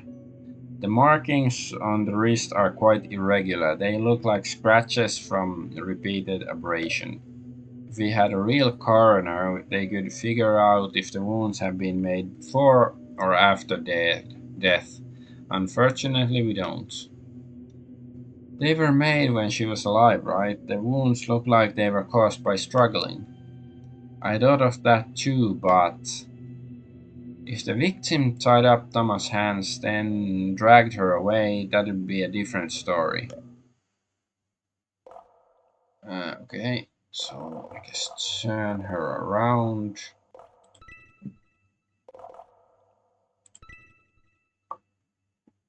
Ran stood on a stage and bent down to inspect Thomas' back. Only the color of her outfit was soaked in blood. The rest of the traces of blood on her back were all small dot shaped, should be shaped, splatters. I see, combined with the unbelievable amount of blood on her ventral side, I think I have an idea of what sort of position Indo was in at the time. Ran bent down and continued inspecting Tama's corpse from the waist on down. What's this? She reached out and touched the area under Tama's waist just a bit above her buttocks. There was some moisture there. Ran pulled her hand back and smelled it. The smell of grass. Plants for sure. Hey, she touched grass! Congratulations or something. She's, not terminally online. Wow, Ranchan really is a dog person. You might as well drop the person part if that's the metaphor you're going with. Ran stood up, mentally reconstructing the position that Tama must have died in. Face, anything else here? Ran stood behind Tama, but despite this, she was looking into Tama's face. The discrepancy left her very uncomfortable. Thank goodness her eyes are closed, otherwise I'd be even more nervous about taking a look at her. Tama's hair was wet with rain, and the tail end of both her eyebrows showed signs of abrasion as well as clear bruising.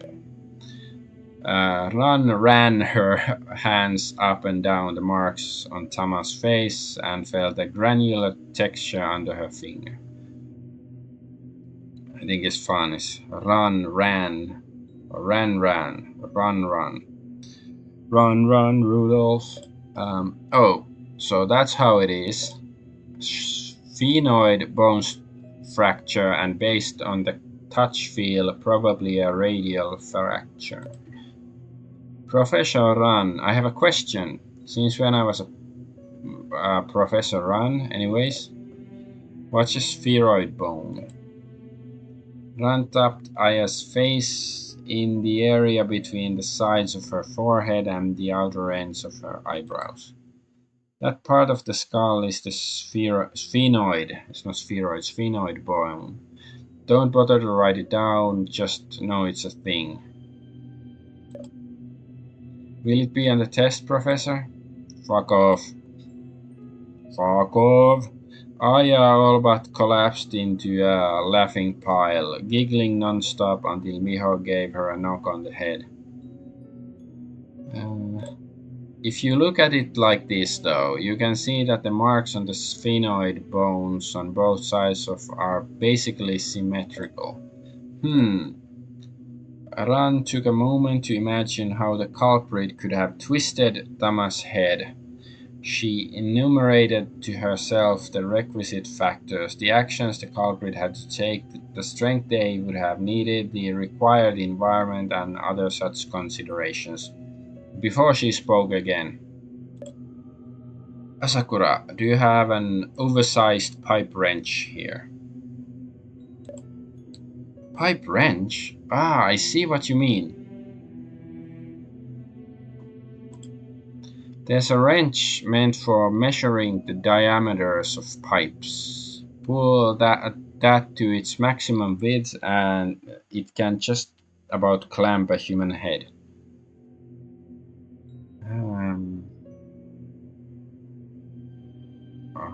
So a pipe wrench around her head.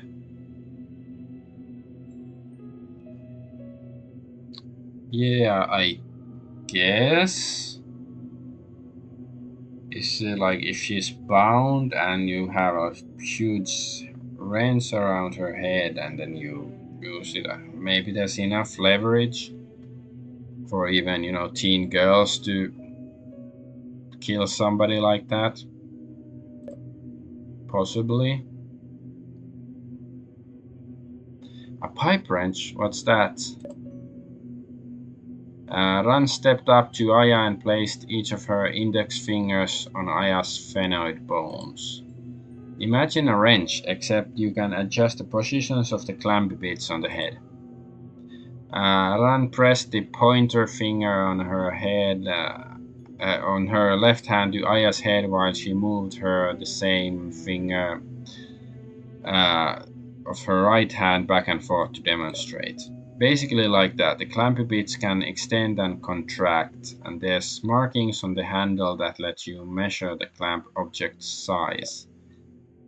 Oh, I remember now. I think we used something like that when we were fixing those super thick water pipes and ventilation shafts. That's right, the whole dorm got flooded that time, so everyone worked together to help Asakura-san fix everything. Aran lowered her hands and folded her arms across her chest. Then we'll have to check the tool room after that. If there's a big enough pipe wrench there, it should be possible to twist somebody's head that way. Just clamp right onto Indo's head and then turn her by the handles. Probably. And if you're all familiar with that tool, then the culprit probably can't just move it about haphazardly. It would be suspicious to see it appear somewhere it had no reason to show up. Koizumi rubbed her own neck before speaking. It, it sounds like it hurt a lot. The emptiness of the gym and the rain from outside had allowed the cold to permeate Ran's whole body. After scanning the other students' expressions, she gave a careful answer. Yes, if we weren't in this school, this kind of case would definitely be treated as revenge killing. But none of you could possibly be hiding your hatred for your classmates, right? Of course not. Miho's answer came swiftly and Ran nodded. Her reaction had warmed Ran a bit on the inside. I hope not too. Anyways, what exactly the murder weapon was isn't as important as what restrictions a weapon capable of doing this to the corpse must have on it. Things like the physical build the user must have had, the amount of space they needed, and the amount of time it took to make this wound. All this combined with the state of the corpse can easily nail down the murder weapon and give us a lot of information. That's why most murderers avoid highly notable methodologies and tools. The more unique your crime scene is, the more constraints you put on yourself, and the easier it is for others to deduce the truth. Makes sense? And that's also why most police investigators would conclude that a scene like this must be a result of either a revenge killing or some kind of special case. You sure are great at repeating things that everybody else already knows out loud, Ibuki. Can't help but feel like you're damning me with a faint praise. Feel free, I guess. Most importantly for this case, there's a massive constraint that limits the culprit this time, and I still haven't seen the constraint manifest at the scene so far. And that is... Ran raised a finger and grinned. Something must have been used to hold Indo's body in place. Anne nodded. It seemed that she had been waiting for Ran to say that for a long time. When the culprit turned the murder tool to twist Tama's head, her body must have been fixed in place somehow. Otherwise, Tama's whole body would have just rotated along with her head. Yeah. That's right. Miss Sakura is right as always. Gold star, you're so smart. Wow, not biased much at all, huh? Oh no, I only thought of it after Ran brought it up. Ran's the real genius here. Well, everything I learned from you, Miss Sakura, so you're the actual genius here. Yes, you're all geniuses. Can we just move on already? Anything else that needs to be said about the murder implement? Is everybody here right now?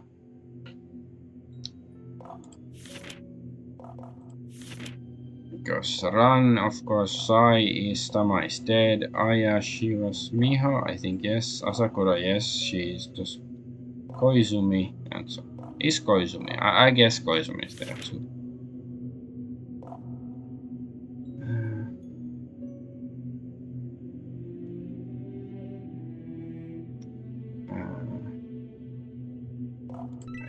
Okay. Actually, that's it. There must have been some sort of body affixing thing, but there's nothing like that around here, so the corpse must have been moved here. Yeah, probably. And the murder method was definitely a complete forced rotation of her head. That's about it. How terrifying. It must have been grueling for both the murderers and Indosan. I'm more worried about that the culprit enjoyed it. Ah, cheek. Okay, how cheeky of the killer. Huh, what's this? Ron noticed that there was a slight bulge to Thomas' right cheek. When you compared it to the left cheek, the difference was clear. Maybe she was LARPing as, the Godfather and put some, white puffs into her mouth, like, I'll make him an offer he don't refuse. Pressing a hand to Thomas' face, Ran thought she could feel something in Thomas' mouth cavity. What's wrong? I don't know. Just in case, I'll check it out.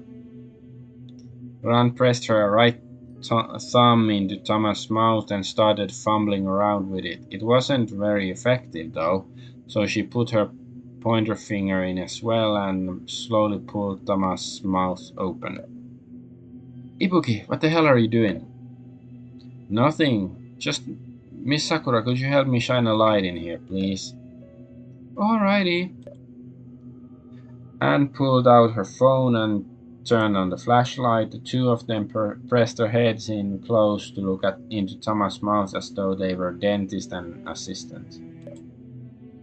Oh, this is... Thomas' tongue had snapped at almost a right angle, bending towards the right side of her mouth cavity and causing her cheek to bulge slightly. This is quite grotesque. I like it. Why would her tongue be in a shape like this? Let me see. Ran reached out with the index finger of her left hand and repeatedly massaged Thomas' tongue.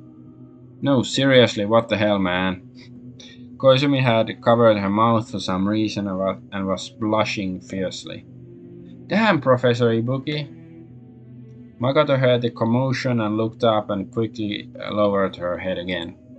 Shush, I almost got it. Ran extracted her finger, now coated in saliva, from Tama's mouth. Koizumi immediately hobbled over and brought her a handkerchief. Here, Ibuki-san. Oh, thanks. Ran took the handkerchief and wiped off her hand as she spoke. I figured it out. Indo's hyoid bone was broken, and since the tongue itself is a highly flexible and tensile muscle, it contracted under high tension, snapping the muscle, which caused the tongue to flop to one side like that. So, what does this imply exactly? Let me check something else. After Ran finished wiping her hand, Koizumi tried to retrieve her handkerchief, but Ran motioned for her to hold on. Then Ran bent down, took a detailed look at Tama's neck. The neck muscles have clumped together after they were snapped. The mass is too thick. Ran tried to peel open the layers upon layers of muscle, but only got blood all over her hands for her trouble. Damn, no good. The muscles are in the way. I can't see the cervical vertebra. She straightened herself and wiped the blood off her hands with the handkerchief before handing it back to Koizumi. If Indo's C2 or C3 vertebra were dislocated, that plus the situation with the tongue would basically be enough to confirm that she was strangled while alive. She clearly has other injuries on her, though. Right, so it's very possible that the strangling was just to render Indo unconscious rather than to kill her immediately. Manual strangulation can be a bit challenging, but there's still some of us here who could pull it off with the aid of ropes. Any of us could have strangled Indo. Hyoid bone fracture and vertebral dislocation are commonly seen on the corpses of those who died from hanging or strangulation, and it's commonplace to diagnose the cause of death based directly on these factors. Even if there really is a problem with the vertebra, it might have been caused by the twisting of the head. That would leave completely different markings from that of strangulation. All we need to do is cut the neck open and see. We can't do a proper autopsy, but cutting the corpse open shouldn't be a big issue, right? Ran through that last question at Miho, who nodded in response. Sure, I've done incisions like that a few times before. It won't be a problem. Oh, you've even got experience with this, huh? Then once we're done investigating corpse, we can take her out back and start cutting. The first time we dissected a corpse, it was mine, you know. That means I can confirm that Miho has been inside me at least once before. I don't know, this is getting weird in a good way. As if I had any interest other than to get back as soon as I could, I threw up so many times because of it. There's a problem though. Why did the culprit have to choke Indo out? Was it just to prevent her from resisting? Stop resisting, stop resisting. It's possible. Maybe this whole horrifying neck twisting situation was actually intended to cover up the signs that she'd been killed by strangulation. Let's wait until Take has done her autopsy before we come to any conclusions.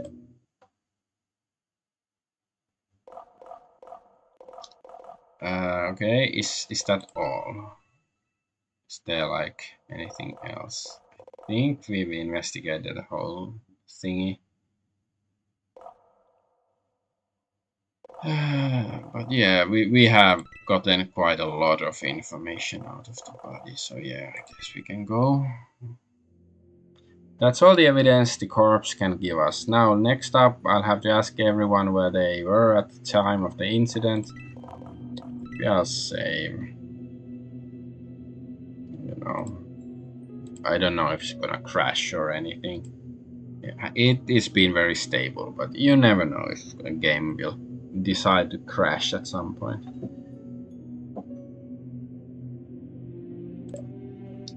Tama must have died between the last time you saw her and, well, just now when we discovered her corpse. It's a massive span of time. It doesn't matter, we need to confirm the culprit immediately. We can use all the clues provided by the corpse and slowly implement new restrictions that eliminate potential culprits one by one. Ran folded her arms in front of her chest, leaned by the edge of the stage, and spoke. I'll start. After Indu and I split up, I went to the music room and visited Aya. Then I returned to the dorms and stayed with Miss Sakura for a while. After that, I went downstairs and had tea with Yoruna and the others. I'm just thinking, like, wouldn't it make most sense that for Asakura to be the culprit? You know, if she's not, we're gonna uncover some information. But still, you know, Asakura, she was, uh, by herself most of the day, supposedly fixing the generator. But maybe she had, disabled the generator on purpose, and so she could lure um, Tama somewhere by herself, and then she had plenty of time to kill her, and she also is very knowledgeable with tools and stuff. No, wait, there's a hidden assumption you're smuggling in there, which is that you and Indo actually split up at all. For all we know, you killed her right then and then used her phone to text Asakura. Ran saw that Asakura was staring at her, head tilted in an unsettling way out from under the shadows cast by the messy strands of her hair. Damn, that's terrifying. It's possible, but once I split up with Indo, I immediately moved on. The time between my visits to Aya and Miss Sakura wasn't very long. It wouldn't have been enough for me to kill her. But I don't have exact times for when I talk to her anyways. If you really don't trust me, feel free to extend the timeline all the way back to when I left with Indu after the end of the barbecue in the first place. Furthermore, let's make a note of when Asakura received the text from Indo's cell phone as well. That will serve as an important reference whether or not it was sent by the culprit. Ran spoke calmly and with confidence, less because she was trying to prove her innocence to Sai and more because she really wanted to get Asakura's piercing gaze off her back. Anyways, this is the first step. Let's take it slowly. I'm sure my suspicion will be dispelled in time. Sai nodded and gestured at her to continue speaking. It's your turn now, everyone.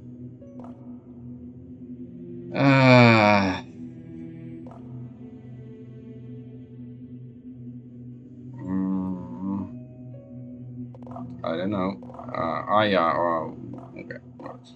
It's a bit of like, see, I'm pointing at Sai Yoruna, but Aya Toyama is lit red.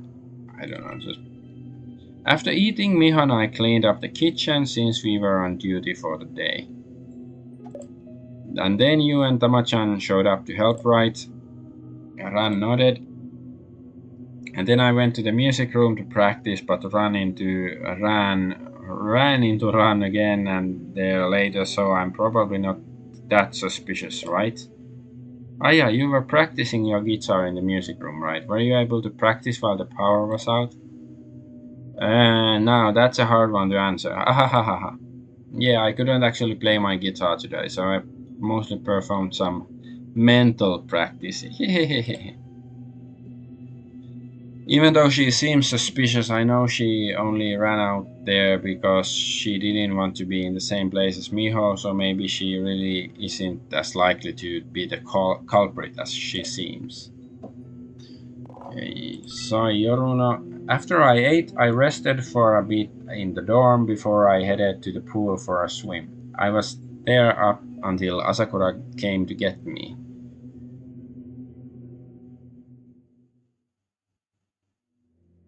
I'm just thinking, like, can I use one of those recall points when I want to, like, go see if she was actually at the pool? After Asakura found me, we headed to the power room together. I helped her put the cover of the generator back on top of it. Then we brought the toolbox back to the pool and fixed the broken door to the changing room. Then it was back to the dorms to have tea with the rest of you. If there's a point of suspicion here, it had to be the time period while I was swimming by myself, but that period overlaps heavily with the span of time during which you claimed you were with Indo. So I feel like my suspiciousness is relatively low.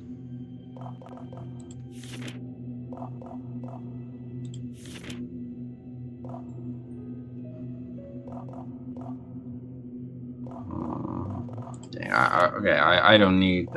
I'm just wondering how it actually, like, can I choose to use the recall stuff pretty much whenever I want, or is it only certain story points when you can do it?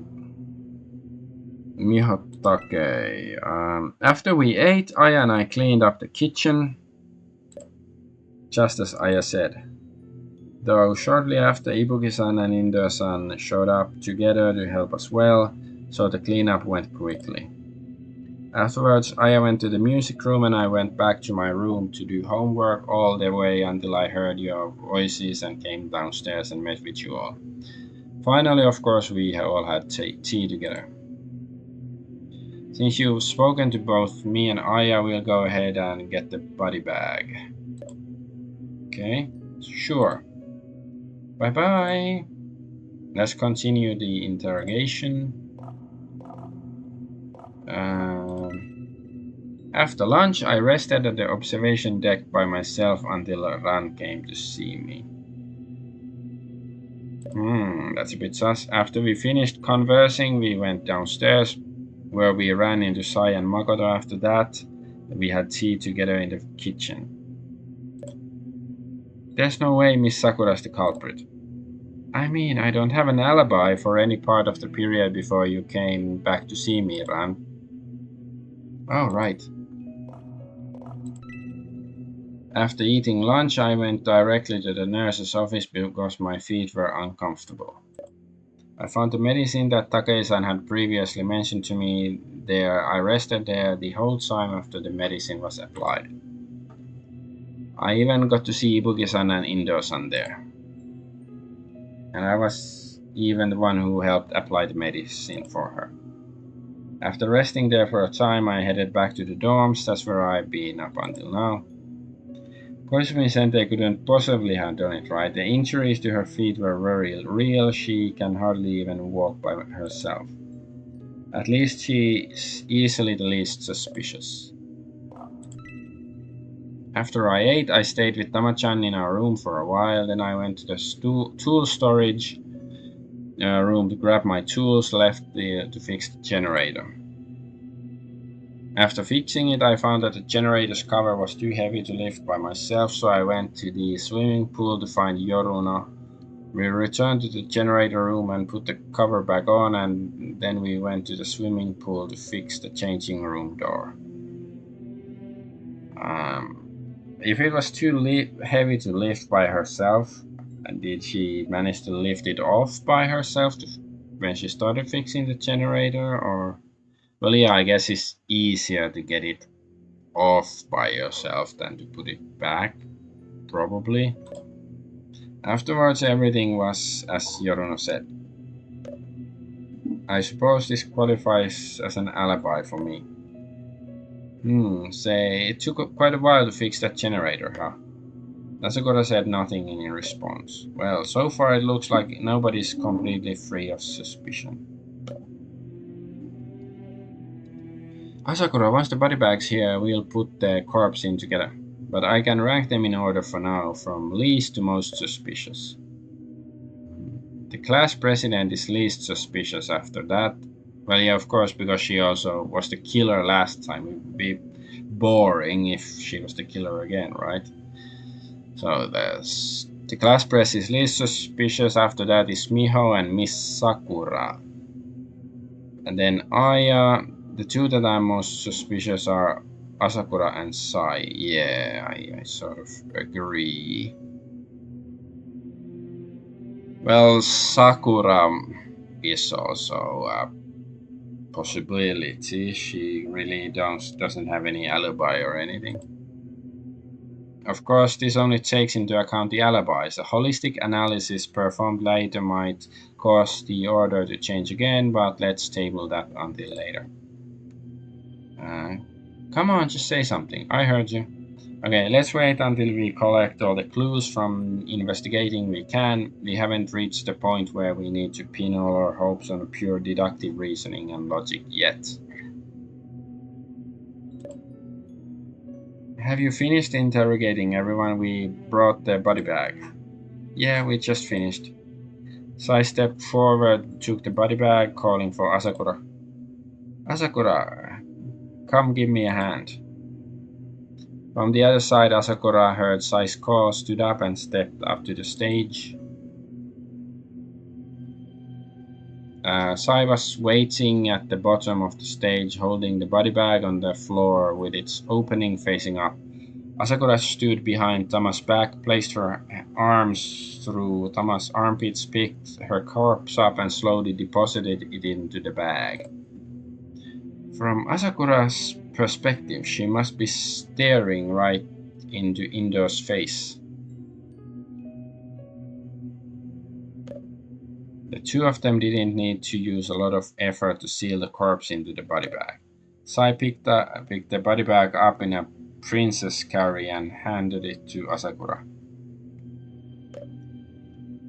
Then I'll go with Asakura-san to deliver the body and try cutting open her neck to get a better look, as Ibuki-san suggested.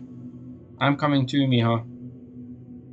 I'd like to head back to the dorms to organize my thoughts and take some notes. There's so many things to ponder. How about you, Yoruna? Sai wiped the dust off her hands as she spoke. I'm going to do some investigation and see if I can clear the suspicions from myself. You want to come with me, Ibuki? Forget it, I'm investigating Miss Sakura.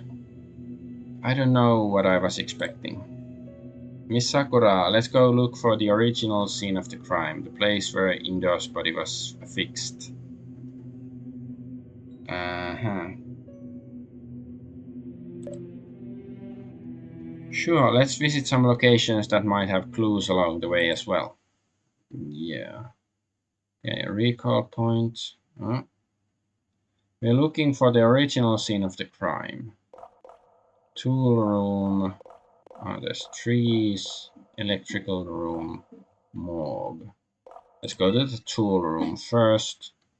Ran pushed open the door to the tool storage room. This time the door hadn't been locked. She supposed that someone must have borrowed the key from Asakura. As she thought these things, she entered the tool room and couldn't find the large pipe wrench they'd mentioned though. Presumably the culprit hid it somewhere after using it if they ran into somebody on the way while returning it. That would have been an awkward conversation. If the culprit really did encounter someone, maybe she just killed a witness as well. Ran immediately turned to look outside the tool room. Thankfully nobody was there. Then let's get out of here quickly, Miss Sakura. How about the electrical room? Ran and Anne arrived at the generator room. Asakura Sai and the deceased Tama had all visited this location, so she thought it was worth inspecting. But after she opened the door to the generator room, the overwhelming noise inside kept her from entering the room. Through the door, she could see that Sai was in the generator room, gesturing for her to wait outside. What are you two doing here? After leaving the power room and shutting the door, Sai started chatting with Ran. This place has got to be worth checking out, right? You're here too, after all. My current position as suspect mostly comes from having spent so much time working with Asakura. And if you assume that she and I were co-conspirators, I become even more suspicious. So I came to see if there was a clue that might exonerate me in the generator room. And did you find anything? Sai shrugged. Didn't find Jack, but I imagine you'll want to look for yourself anyways. So I handed a ring of keys to Ran. There were 2 keys on it. Don't forget to lock up after you're done looking and give the keys back to Asakura afterwards. Oh, sure. One of the keys is for locking the door. What's the other one for? Sai waved as she left the generator room and disappeared from Ran and Anne's sight. Ran. Hearing Anne call out to her, Ran immediately turned her eager gaze onto Anne. Do you think Sai came here to get rid of evidence? Oh, I considered that too, but probably not. After all, before we departed, she asked me if I'd like to come with. If I said yes, she'd have been totally exposed. Anne held her hands behind her back as she turned to look at Ran.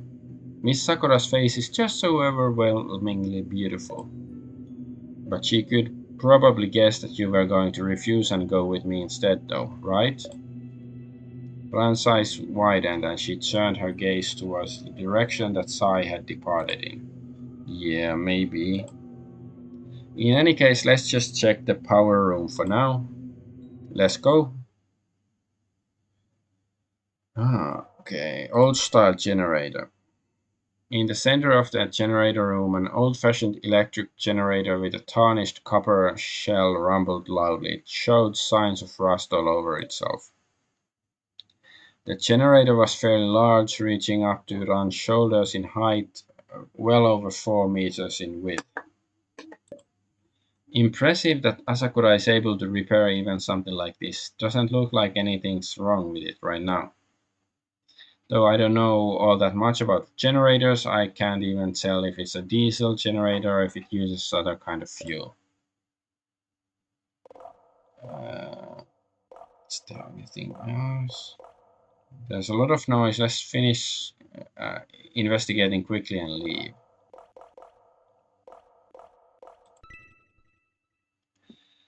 On the other side, On the left side of the generator room was a small door wide enough for a single person to pass through.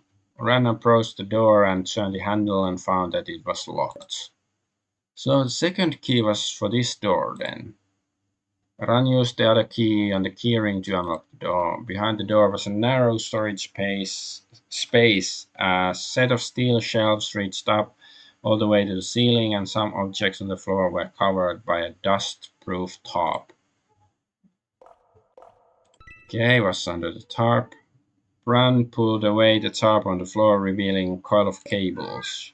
Sure are a lot of them. Just as they said, this school is amply supplied with more or less every possible thing they could ever need. I wonder if the cables could have been used to bind the victim. And if a real disaster ever took place, would Asakura really be able to replace the school's power cables? Shelves. Ran scanned the room. Various spare parts for the generator occupied the shelves, but she didn't spot the screwdriver or any similar tools anywhere among them. Just a place to store spare parts, I guess, though Ran had noticed as soon as she entered the room that the dust was distributed in a strange way. The walls and the floors were very clean, with very little dust, but there was plenty of dust on the shelves. One of the stacks of tarps particularly stood out. There was clinging dust everywhere on and around the stack except for the tarp on top of the pile, which was quite clean. Someone must have taken the tarp that was originally on top then.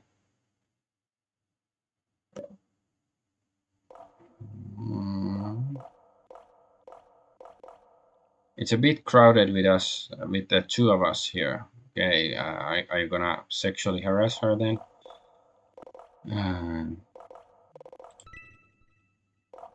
Yes, we can go out. I don't see anything else here. Is it time to leave the generator room?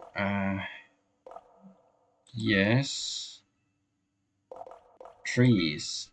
It's in the trees, it's coming. We were talking before about how the culprit needed to use something to fix Indo's body in place. The trees of the forest would be excellent for that, if you ask me. Indeed, trees are everywhere, so you don't even need to do any extra preparation.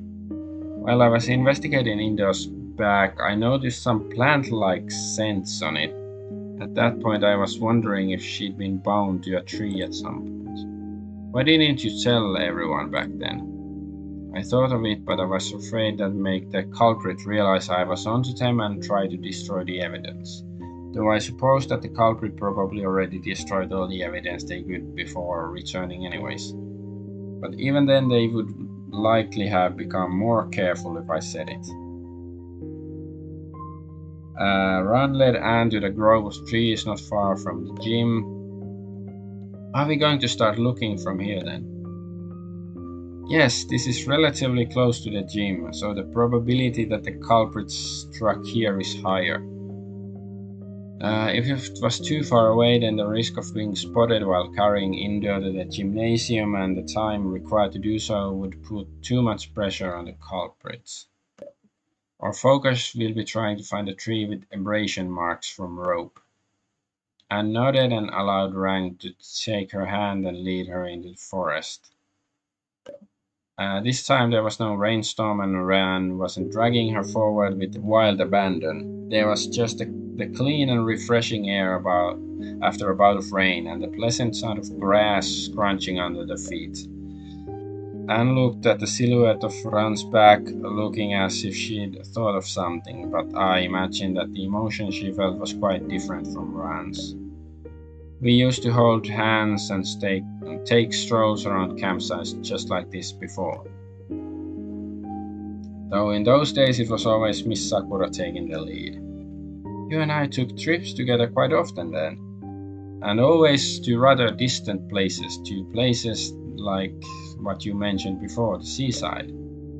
That's right, my personality was horrible back then. I was a gloomy crybaby. You took me to all kinds of places to try to cheer me up, Miss Sakura. Did we get any studying done at all then? Ran laughed as she walked, her shoulders bobbing up and down. We only went during vacation days. Oh, Miss Sakura, look here, look there. Ran halted and pointed at the trunk of a nearby tree. Didn't think we'd find it so quickly. The bark on the upper trunk had been scraped away, exposing the pale white phlegm. Other parts closer to the ground, including a region right above the roots, showed the same marks of abrasion. Some of the bark had even come off entirely in large chunks.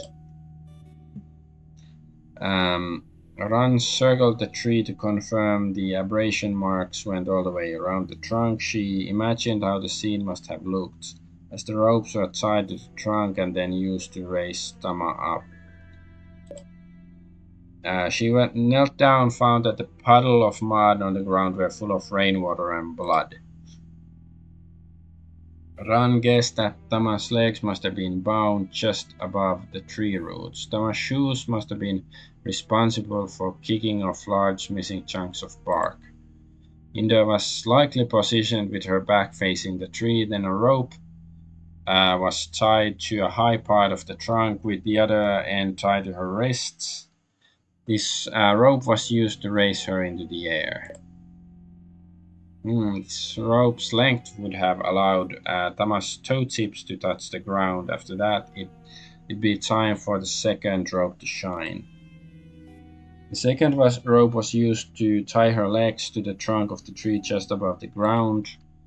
That way, the first rope, which was longer, would cause Indo to dangle forwards, suspended diagonally in midair. But if that was the case, if Tama began struggling, she'd start swinging back and forth, wouldn't she? That's right, I suspect this is why the culprit choked her out, or one of the reasons why. Tama was probably very compliant at first, since she was unconscious. Once the pain had increased to the point where she could wake up and start struggling, her head had probably already been twisted to an irreversible degree. Ran covered her mouth. She couldn't tell that her voice was trembling. She could tell that her voice was trembling. Of course, Ran had witnessed many worse ways to die than this, but this wasn't the same. Was it just because Tama Indo was so adorable, or was it because of the sheer amount of manual operation required for this murder method? She didn't have a clear answer, and her ignorance left her uncomfortably anxious. Don't think about it, concentrate. Ran raised her hand, and her fingertip passing just slightly over the uppermost marks on the tree. Based on this height, it would have been hard for anybody shorter than me to tie the ropes there. Even if it was me, I bet I would have needed something to stand on to tie the ropes securely. So I and I are out then. Probably. You're so much shorter than me after all, Miss Sakura. Is that bad? Absolutely not. Why, it's exactly the perfect amount of height difference for a couple, in my opinion. Ron laughed again, as expected. Whenever she spoke with Anne, her frustrations instantly evaporated. Anyways, it's not just the height is needed to tie the ropes. After the culprit placed the pipe wrench on Indo's head, they had to rotate it with a whole 540 degrees. That meant at some point the wrench had to be pointing straight up. If the culprit wasn't tall enough, they might not be able to reach that far end of the wrench's handle, which would make it quite difficult for them to continue. What a cruel and complicated method, though. If the culprit wasn't motivated by hatred, why wouldn't they just gone on with something simpler? Could it really be?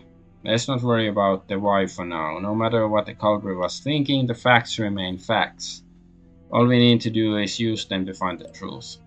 Right, then we can definitely be certain that this was the original scene of the crime. After that, the culprit, after killing Tama, had to move her body to the gym. That disqualifies Koizumi, whose injuries make it impractical for her to commit such a complex murder. Even if she'd somehow endured the pain with her sheer willpower, she'd have shown some sign of discomfort while we were having tea together. She had no signs of moisture on her body either, and she didn't seem particularly uncomfortable. If she just if she was just acting, or if she left herself enough spare time to recover from her exhaustion, well, then we'd be looking at a really complex situation. It feels like we found a lot of clues all at once. Yeah, we'll have to find some time and sort through all of them later. So we can't go to the pool, so there's only the morgue, I guess. So this is where the morgue is. Indo hadn't brought me here yet. Anne had brought Ran to a room in the corner of the school building. There were no desks here, just steel beds and some tools for dissections. The body bag had been folded neatly and set to the side.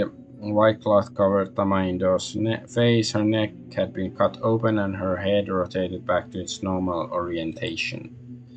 Neither Miho nor Aya were present, only Asakura alone. Hard to start the conversation. So, it's just you?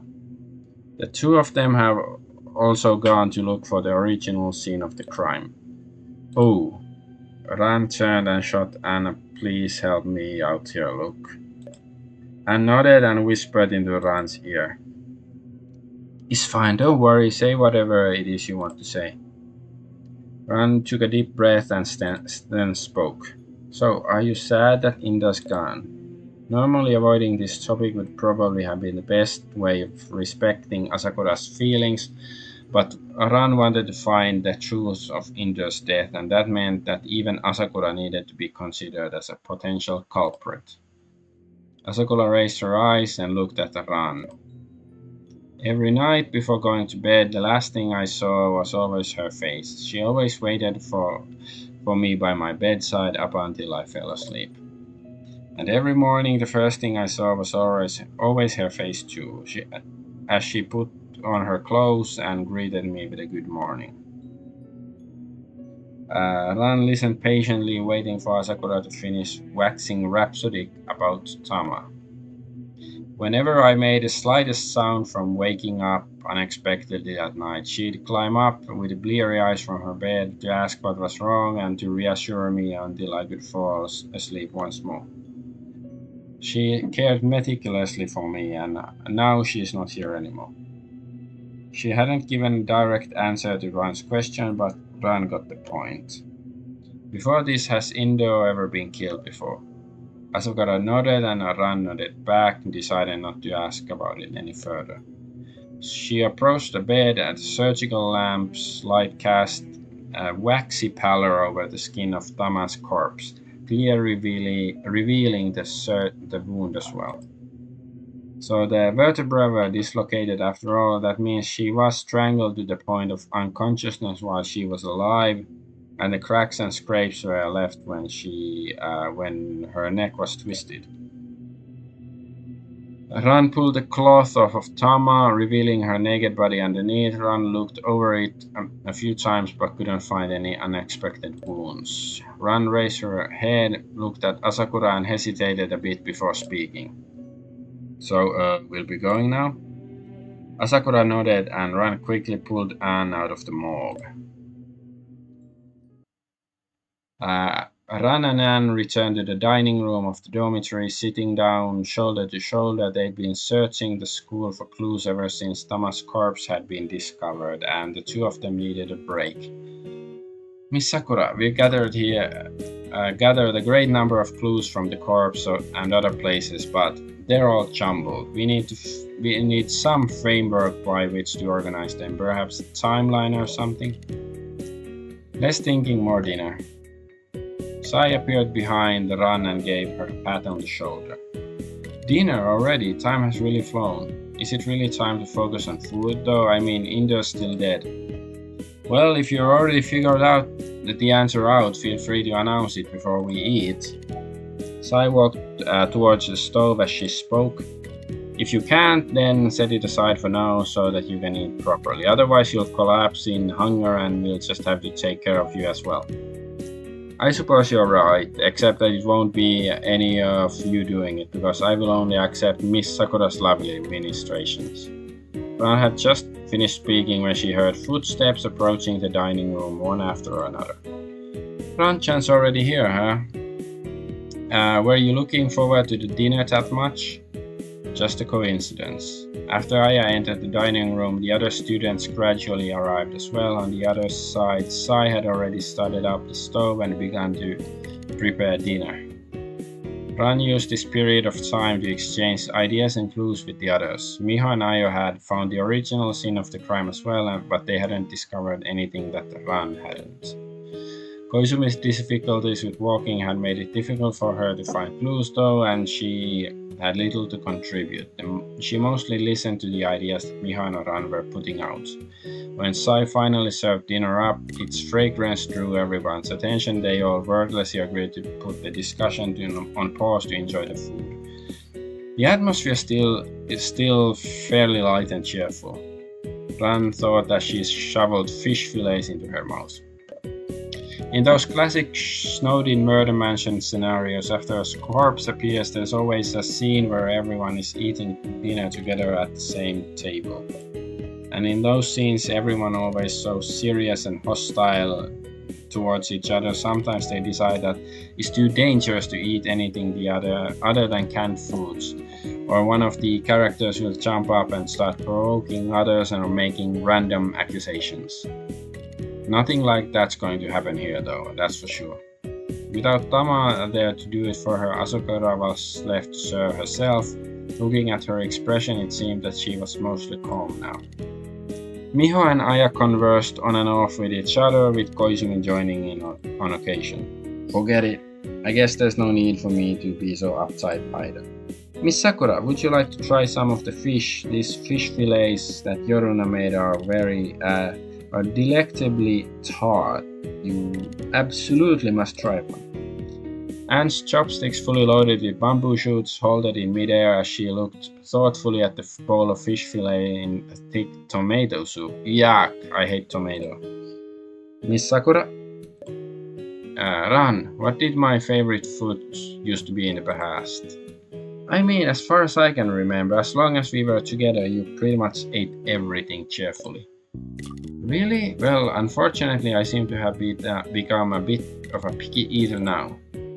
Huh? It's probably Yoruna's fault, so which foods have you developed aversion to, Miss Sakura? Fish for starters. Oh, that's fine, I'll eat all the fish then, I love fish. Sai, leaning against a chair, overheard their conversation. I thought everyone loved fish though. If you don't like them, Sakura, I'll try preparing them a different way next time. Hey, if Miss Sakura doesn't like it, then don't try to force her to eat them, Yoruna. Not everybody is an ocean spawn like you. It's perfectly normal not to like fish. I like the word ocean spawn. It's like deep one. You didn't just say you loved fish. I swear you're a nut when it comes to Sakura. Be more normal while you're eating my damn food. Yeah, exactly. She's really a nut when it comes to Sakura. It's really obsessive. What's wrong with that? So what if Miss Sakura's my favorite? I think it's nice. I wish my relationships were as straightforward as Ran's. I grinned and leaned up next to Miho. Right, Miho? No idea what you're talking about. I can't actually tell if these two are arguing or not. Well, whatever. They investigated together, so I doubt they'll get up to any mischief while investigating. Right, Miss Sakura, would you like to go somewhere together after dinner? Maybe next time. Hinata has her foot injury and I want to keep her company in the dorm. She might need my help after all, and I can do some of my homework in the meantime as well. Alrighty then. Truly, Koizumi-sensei is my greatest nemesis in romance.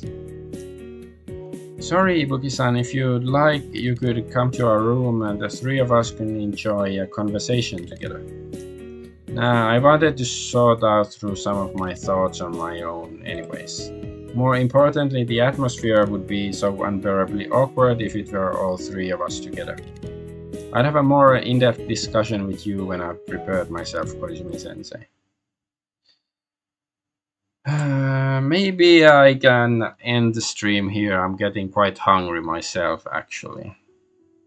And now there's, at least we got past the dinner. So yeah, next stream we can hopefully solve the crime and stuff. Or murder. I guess technically it's not a crime according to the laws of this particular school. Because, you know, it's sort of expected. You're expected to commit murders. But yeah, don't have much else to say here. So yeah, I'm Adventure Argonaut. I thank you for watching and bye bye. Hope to see you next time.